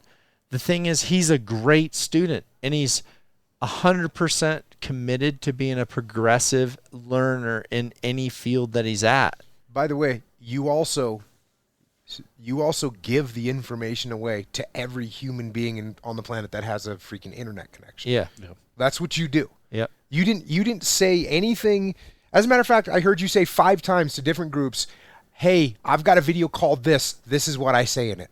You're not out there on the range today saying, "Hey, here's something that I kept off of YouTube because I didn't want anyone to know." Yeah. With a PayPal swipe thing. Yeah. If you want to answer that question, it's going to be 10 didn't say bones. that. Yeah. And, I had, we run something called The Muster, which is a leadership seminar. Yep. And it costs a lot of money to go to. It costs $2,500 to go to, and it's 2 days long. And, I had someone hit me up and say, obviously you don't care about, spreading the word to everyone because you put this massive price point. And I said, "Hey man, my books cost $10 each, and there's the muster is 16 hours long. It's 2 8-hour days." I said, "I've got over 500 hours of me talking about this very subject on my podcast. 500 hours For $0. for $0. It's free.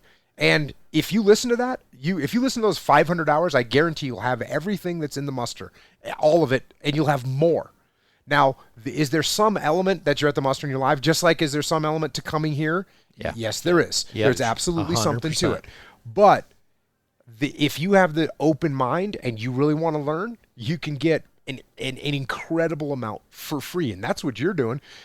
It's incredible when I watch your videos and I go, this is, again, to me, it's that story that I told about me thinking to myself, do I hold stuff back? And immediately saying, no, that's not the right thing to do. Yep. It's not the right thing to do. The right thing to do is give it away.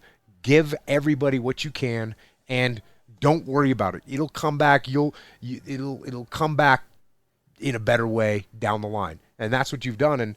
And I think that's the right thing to do. Yeah, I do too.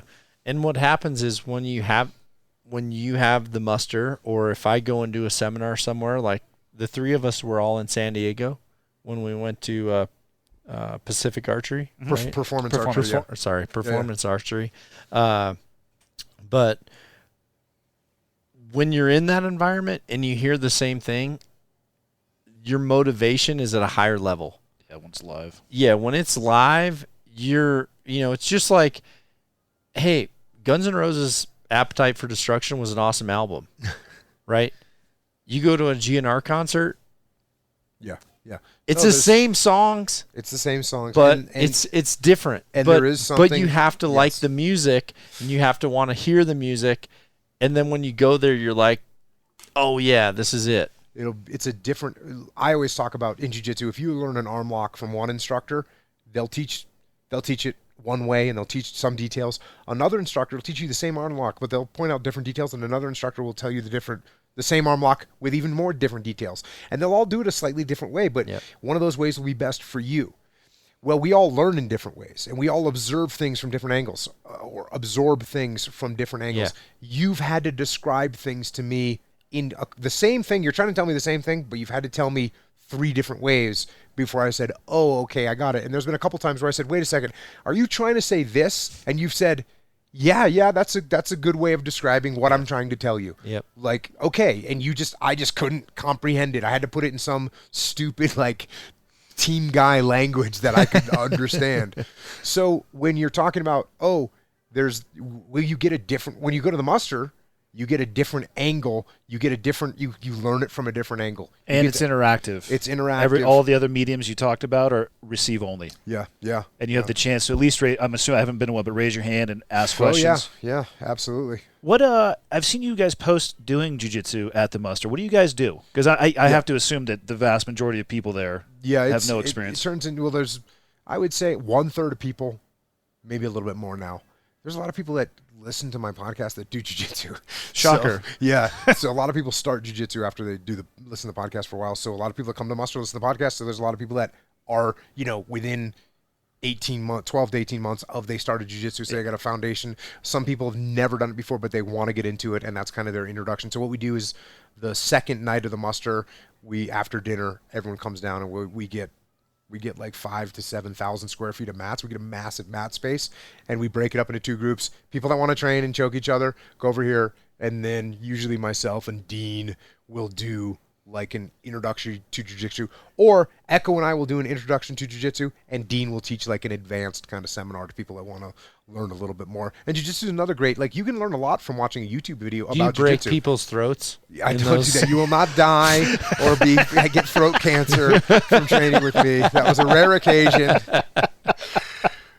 You can learn a lot from YouTube videos from jiu-jitsu. But you learn pressure. You could watch a YouTube video 1,000 times, but if you didn't do it ever, you would not be able to execute an arm lock on someone from just watching. You could learn a lot about it, but once you learned a lot about it, you'd still have to get on the mat and do it a bunch. And I'm not going to try and quantify a number, but you'd have to do it a bunch on a person. I mean, you could watch. Imagine if you watched if you didn't, let's say you were going to start me on archery and you didn't send me a bow, or you didn't give me a bow, you just said, okay, here, watch these videos. I would be further down the line if I watched. How many hours of content do you have? Oh God, Jesus. Let's call it 200 hours. Let's say you sent me your primary 200. You said, hey, here's you got the 101, you got the 102, and then you got the School of Nock 12, and those are pretty short. Yeah. So even if you gave me, let's say, twice that, and you gave me 20 hours of content, and I came to the range, and now you gave me a bow, I would certainly do better than if I didn't get that preparatory acclimation to the information I was about to receive. Yeah. However, if you gave that to me and I watched those 20 hours, but you spent 2 hours with Andy live pulling the trigger or pulling back and we're shooting arrows, who's going to do better? It's going to be Andy all day long. Yeah. So what would be the best? The best would be a combination. I get the preparatory of those videos, and now when I go for 2 hours, I'm going to absorb more because I know more. You're like, I've seen this part. Okay, now, or an understanding of the vernacular, of the parts, of the movements. Yep. Yeah, I think it's... I got to ask you a question. So you keep talking about a good student. If someone's trying to be a good student, what are the qualities that you want to see for someone someone that you perceive as a good student, that you would want to work with them and you would know that they would be able to improve quickly because of their attitude and their mentality? Like a non-asshole. Yep. An open ear, an application. 2 things. If you came in and you said, I'm going to listen and I'm going to apply. Like, once again, I like simplifying tactics. Listen and apply. When you get someone that you tell them, hey man, you got to pack your shoulder, and then you tell them the next time, hey, you got to pack your shoulder. And then you show it to them. And then you push down on your shoulder. And then you touch their muscle where you want them. And they're not getting it. What point do you... 3 you're out. 3 you're out. For me, just because, I mean, time's precious to me. Mm-hmm. You know, I have people that I think will do good for the world that I live in, which is archery. I think there's people that are very, very good for it, and I think there's a long line. And there's a long line of people that, you know, I've been told things multiple times. You know, I've made the same mistake many times with things that I do that upsets my wife that I really don't even know I do it. And I'm like, can you tell me again? You know, I'm sorry. Can you tell me again? So I understand that sometimes you're trying to process a lot and you maybe can't take it all in, but there comes a point where it's like repeatable. And then in the end, after 3 times, I realized this person really doesn't want it. And my time is more precious somewhere else for someone that really does. The last time I was talking with Joe, I forget what we were talking about. I think he asked me about something I took out of the teams. And I actually think the most valuable thing that I took out of 17 years is the ability to learn. And so, but I was thinking about it afterwards, what that means. And I think the most important step is getting out of your own way. So removing your own personal bias, which is, well, I'm going to do what you said, but I'm going to add. Yeah. Your ego. And because I think back to, shooting instructing or receiving shooting instruction. They would bring out, hey, this is currently the fastest pistol shooter on the face of the planet. Mm-hmm. And I would say, how do you hold the gun? Okay. And I would hold the gun exactly like that. How do you index your holster, get both your hands together, and present to target while acquiring your sights and get around on target as fast as humanly possible? And never once was I trying to add anything to that. It was the ability to just remove that bias and just do exactly what I was told to do until I was shown a technique that had definitive improvement. Yeah, you call it bias. I definitely call that ego, and I guess it's not ego in the classic sense of the word, but if you think about what's driving you to say, hey, you know what? You might be the fastest draw and pistol shot on the face of the planet, but you know what? you know what? It's like I just you don't have one of these. Yeah. Like we just can. Your ego can get in the way of so much in the world, and I think you're 100% right in the fact that learning. If you want to learn, step number 1 of any learning process is take your ego and put it in the bottom corner of your brain and open your ears and listen to what the instructor's trying to tell you. Do you agree with that then, what I said? The 2 things? Listen and application? Listen and apply? Yes. Well, and the listen part. What would you add to that? The listen part is, to me, is putting your ego completely in check. Yeah. Okay. Because if I don't put my ego in check, I'm not listening to you. Yeah. If that's me today when you say 95 and I go 93.5. That's me. That's what I'm doing. Or you're filtering. That's my ego saying, you know what? Dudley's pretty Close. good. Right? That's just idiotic. Yeah. You know, it's idiotic for me to think that. But that's like every other time, like that, as soon as I made that mistake, I'm like, oh, you're an idiot. I'm thinking to myself, I'm a total idiot. Why would I be thinking that? Because I was trying to figure out my rangefinder, right? Yeah. And I was like, okay, I've all day yesterday, you told me 93, it was 93. You told me 62, it was 62. And today, I was like, you told me 95. I was like, well, my rangefinder's saying 93.5. You know what? I'm going with it. And I was off the other day, so there's a discrepancy there. Mm-hmm. So maybe it was me having to learn, but at the bottom, what it is it's your ego, and you got to keep your ego in check. So what does that mean? You have to listen to what somebody's trying to tell you. The other thing is, especially with a good like instructor-student relationship, there's not one doubt in my mind that what you're telling me is because you want me to do it right. And this is a problem that you have with your kids, right? When you're raising kids,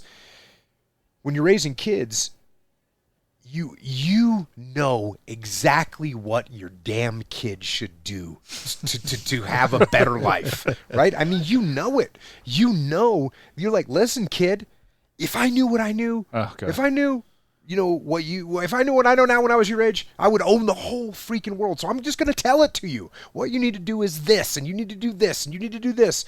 and you impose that upon them. You try and force it down their throats, and there's going to be some rejection there. So that's a real problem that we have raising kids. And people ask me, like, what's the difference in leadership with kids, your kids, versus leadership with other humans? And for me, it's a very simple answer.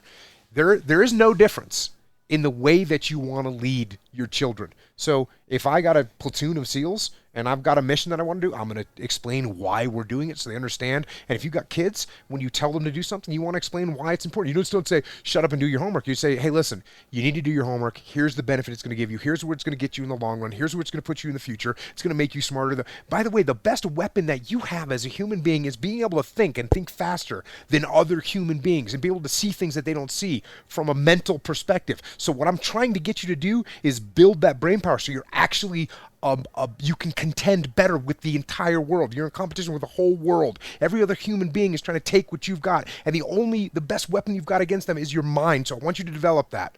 You explain that to a kid, they're like, okay, I think I'll do my homework, Dad. Back off, right? Here's the problem. So you want to explain why. So the leadership is the same, but here's where we get into the problem with raising kids. The problem with, if I have an employee and the employee doesn't do what I want him to do, I might get a little bit emotional and mad about it. Maybe my ego gets offended because, Andy didn't do what I told him to do so now I'm mad at you. But like, the level of emotion is pretty limited, right? And maybe Andy just totally screws up. And now I have to fire Andy and he's not going to get paid anymore. And I'm kind of bummed out because Andy seemed like a nice guy. Now I got to fire him, and that sucks. And I might get a little emotional about it, but he's going to go find another job, and that's that. However, if you're my kid and I say, Andy, you're not going in the right direction. It's the most important thing to me is that you, as my son, does well. Like, that's what I want. I want more than anything in the world. I want you to do well. And I know the path that you need to take to do it. And so parents get emotional and they try and impose that on their kids. And what it does is just like barking orders at a subordinate. It's emotional. And the subordinate looks at you and goes, hey, you're just emotional. This doesn't have the same impact. It's not logical. You're not explaining to me why. Yeah. And so the problem that we have with our kids is we get too emotional. So you have to be extra cautious about getting too emotional when you're dealing with your own kids. And by the way, this is the same with your spouse or whatever. It's all, you have to keep your emotions in check even more. I'm not saying you have to be void of emotions, but you have to keep them in check because there's a strong tendency for them to come out. Why? Because you care about your family and you want them to do well. Yep. And when you see them veering off the path, you want to smack them back onto that path. One of the things that you talked about earlier that I think it really hit home with me for you as a leader. I mean, I know you're a leader, but you two were talking about one of the training things that you did. And you were talking specifically about I don't know if it was which team it was, but you were talking about a team that was trying to motivate the 50 to beat the 5. Yeah. Zog. So someone said, is there something you want to add? So you added it, which at that moment I was like, oh man, I'd be freaking pumped. And then you said, but then. So that's a positive attribute to a leader. Because a leader needs to motivate every team within their company, not just one. Tell that story.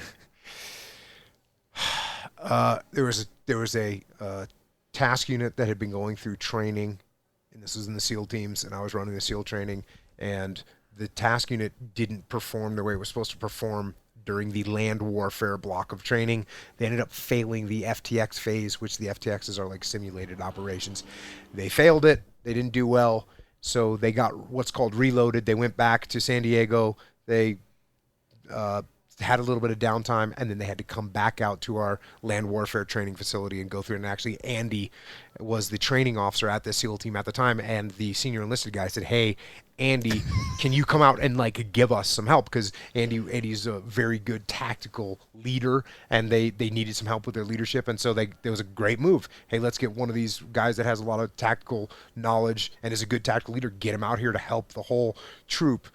And so I was out there, of course, because I'm running the training, and the troop was out doing the rehearsal for the first field training exercise, and they got done with the rehearsal, and I'm watching them, and then they kind of huddle up, to get the final word before they go on the op, and the senior enlisted advisor kind of, gives out some guidance. Actually, the officer did first, and it's important to understand that. So what's happening during this training? These training blocks there's SEALs that are going through the training, which is this task unit, which is going through this training that had failed, and now they're going back, and they've got Andy with them. And then there's my SEALs at the training detachment, which the training cadre.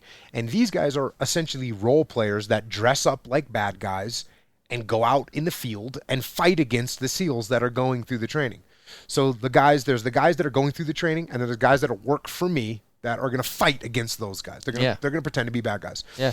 So I'm out there talking to the good guys, right? Yep. And I watch the rehearsal. They get done with the rehearsal.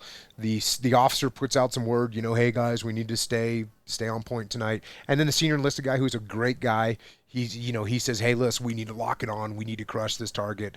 We need to be aggressive. We need to stick together. We need to cover and move for each other. He puts out some good word, and then he looks at me, which is kind of surprising because I'm not part of the task unit. And he said, hey, hey sir, do you have anything to say to these guys? And I said, well, yeah, I got something to say. I'll tell you this. There are 40 of you motherfuckers with machine guns, and you're going to be fighting against 4 or 5 of my cadre. And if every time you get contacted by the enemy out there, you pin them down with fire, you maneuver on them, you hunt them down, and you murder them, you will dominate this target, and you will fucking win tonight. And these guys were like amped, right? They're pumped.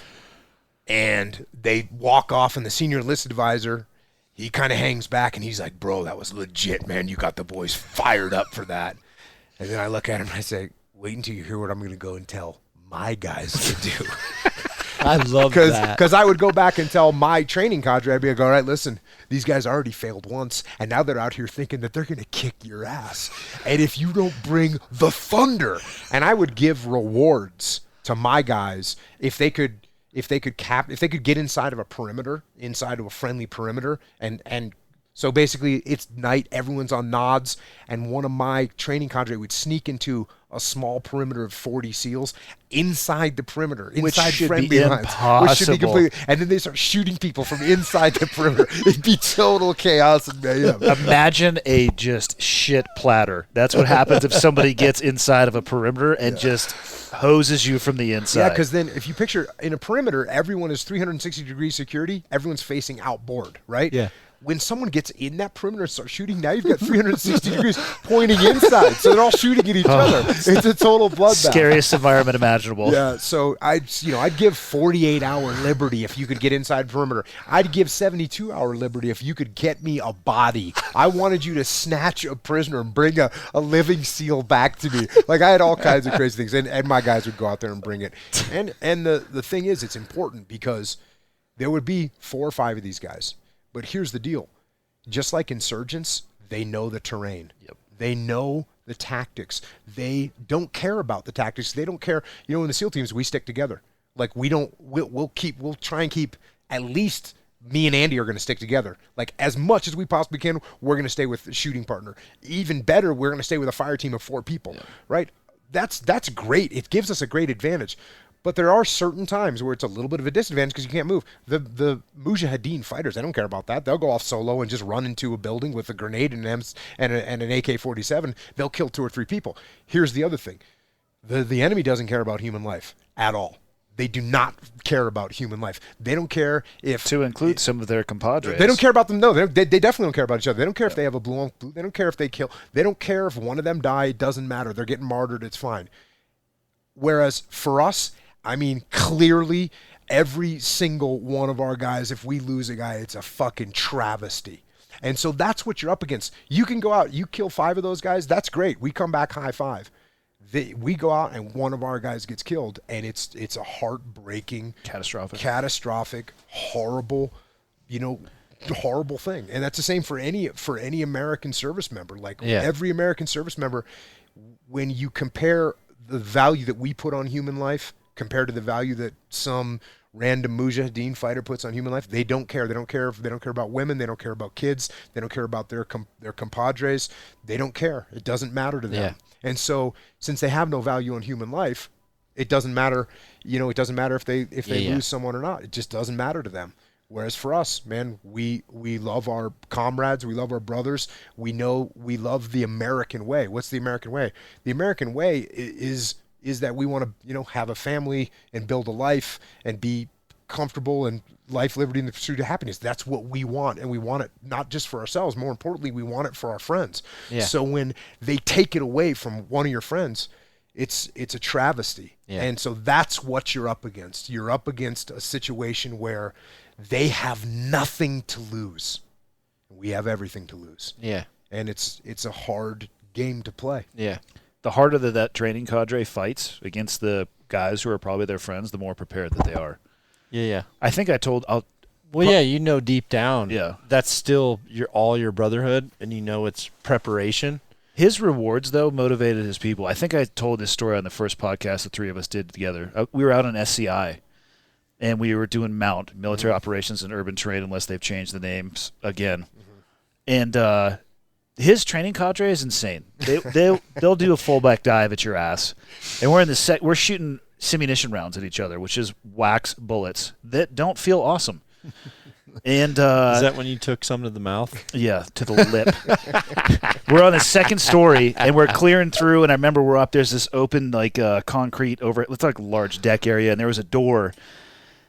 And I had just got this guy comes running up the stairs, and everybody's just peppering at him. He just full-on front kicks this door open and just brings his gun up and zips me right in the fucking lip. So we're done. The training evolution ends, and I'm going to find an ice machine. And I'm just holding a bag of ice on my lip, and I run into Jocko. He's like, "Let me see it." I move it, and it's just like full-on Elephant Man. He just does exactly that. And after we're done debriefing, it somehow comes up. He's like, I gotta go. He's like, I gotta go. I gotta write that guy a NAM, the Navy Achievement Medal for fullback. It was awesome. And this is a great ego thing. The guys that would come through that, like guys like Andy, guys like the senior enlisted guy from that task unit that had failed, but he was like, listen, this is the key point. He would say, we failed because we screwed up. I didn't do a good job as leader. My platoons didn't perform where they were supposed to perform. Whereas the other end of the spectrum was guys would come through training, and when they would fail a training mission, you know what they'd say? The training mission sucked. Yeah. The training cadre didn't die when I shot them. We were hearing mortars, but we didn't know where they were. We were getting shot at, and we didn't know where it was coming from. So how can we possibly defend against that? And meanwhile, or we didn't have enough time to plan. Yeah, or we didn't have enough time. Flatten the chain of command, because that's why I was out at SCI. I was there to report back on a leader that we eventually had problems with. Yeah. And I won't say his name, but perhaps you read a counseling statement that was associated with this individual. Jack. That's why I was out there, to report back, because months after that, it came to fruition. Yeah. You know what's funny about you is you'd go out to allegedly report back, but you would just jump. I just get in the train. I just was E5 just murdering people. It was fun. The cool thing was, though, you had a ton of experience. I mean, at that point, you'd been shot, wounded, recovered, come back, and here you are going through my training. We're running around shooting each other with paintball, and you could easily have been like, this is bullshit, dismissive, and you were locked on, and that was the difference when I would see guys come through training, and I'd see whole task units, because because you were a senior guy with experience, if you had an attitude of this is bullshit, boom, you got a whole task unit that would have that attitude. And I saw that over and over again. Yeah. If you get the key leader that people respect that goes, oh, hey, you know what we need to do? We need to lock it on. You know what we need to do? We need to do, hey, look, this training is hard. It should be hard. The minute you have a guy like that, you'd see the whole task unit. That would be their attitude. I just got to huck grenades again and start clearing rooms. I'm climbing on roofs. I was jumping down, throwing grenades at windows. Let's party. Yeah. So fun. That sounds so fun. So fun. That's because it is. Yeah. And Yeah. that's what's nice about this whole situation is to be out patrolling, looking at your partner for signals, looking at where we're moving to, not talking. Like I loved being in a SEAL platoon out in the field because you don't talk. Like in the woodland in a rural environment, you don't talk. Yeah. You're just walking around. You're not talking. It's all hand signals. Sometimes I feel awkward because I'm not communicating very much. But when Andy and I hunted for the first time, I felt at ease because even though that's what I felt natural doing, we communicated when we needed to. Mm-hmm. Yeah. And I was just following a dude through the woods. yeah, For sure. Well, how similar was it? I mean, there are more similarities than differences, for sure. I mean, what you're holding in your hands is a slightly different weapon system. It's kind of nice that the elk don't have. Yeah. I mean, but the concept of cover and concealment and terrain management and route selection and wind and lighting and shadows, I'm like, oh, yeah, roger that. Yeah. I mean, It's not life or death on our end of things. one of the first animals we encountered was a large moose with a calf, and you just said, don't move. Because I didn't realize how vicious those things are. Yeah. Yeah, you take a full So it could have moose become hoof life to or the death. chest. Yeah. Yeah. We went almost 2 hours. I thought we were going to do this for about an hour. No. We got to end it here because this is just the teaser for the next 2 months anyway. 2 months from now. Yeah, I think the grand finale, like, Oh, God. the grand finale will be us three and Rogan for the final podcast. Ever. Yeah. That's it. Yeah. No more podcasts after that. Boom. And I think everybody should have to bring their elk head and place it on the table and sit behind it. I just want Jocko to have one, honestly. That's actually all I could care about, too. I'm totally Thanks- good thanks for letting not you guys getting think of that. anything. I just 100%. 50% of me wants to be over your shoulder pushing on your limb a little bit, though, just to make your sight moving around. I had questions. I was like, I don't know. I feel like when the time really comes, I kind of felt like he might unravel. Remember I told you that? Oh, me? No, Or Jocko? I said he might. Maybe the situation will get the best of him because it's similar to what you guys have done, but it's also different, right? Yeah. Because I've seen you kind of been like, you get a little bit nervous. Oh, how can you not? Yeah.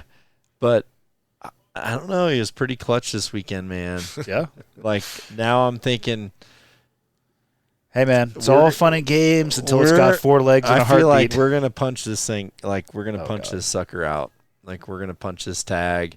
And Stay honestly, tuned. it'll be life-changing. Stay tuned to find out what or not we did. I personally think it'll be life-changing because I think after that, he loves this element, and this isn't even. This is like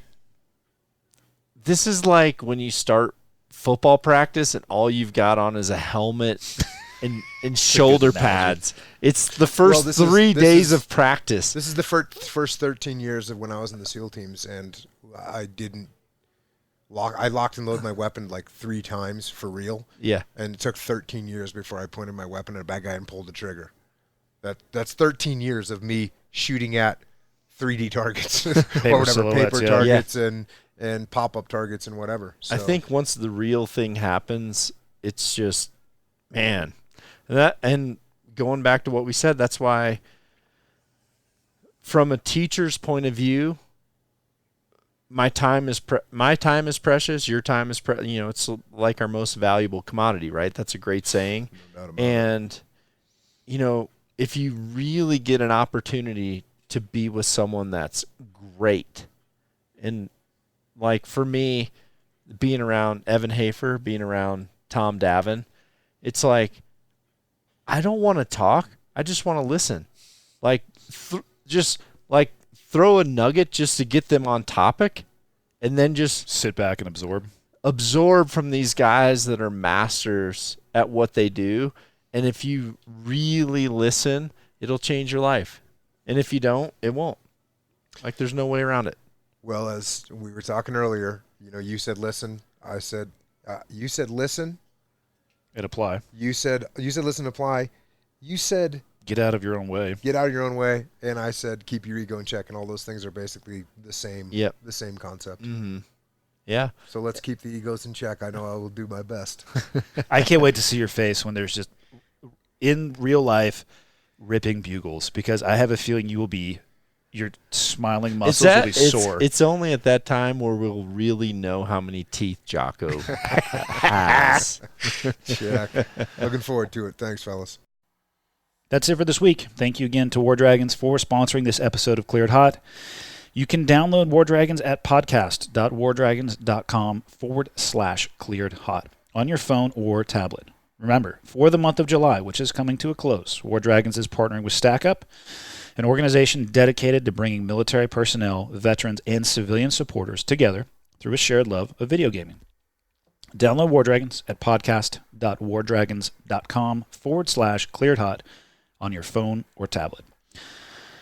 And that, I think, is about it, other than to say thank you again to everybody who takes the time to actually listen to the podcast. And more importantly, those who take the additional step to provide me some feedback, whether that's direct emails or going on to iTunes to rate the podcast at whatever you would want to rate it at.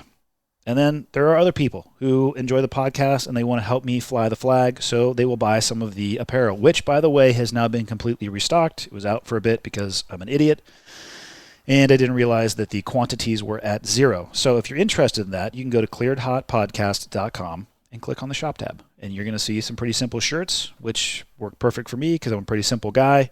And if you want to help me fly the flag for the podcast, you can do one of two things. Actually, do three things. Write a review, tell people about it, wear a t-shirt around when people ask you what the hell that means. You say, hey, it's a podcast. Maybe you should check it out. And that's it. I will see y'all next week.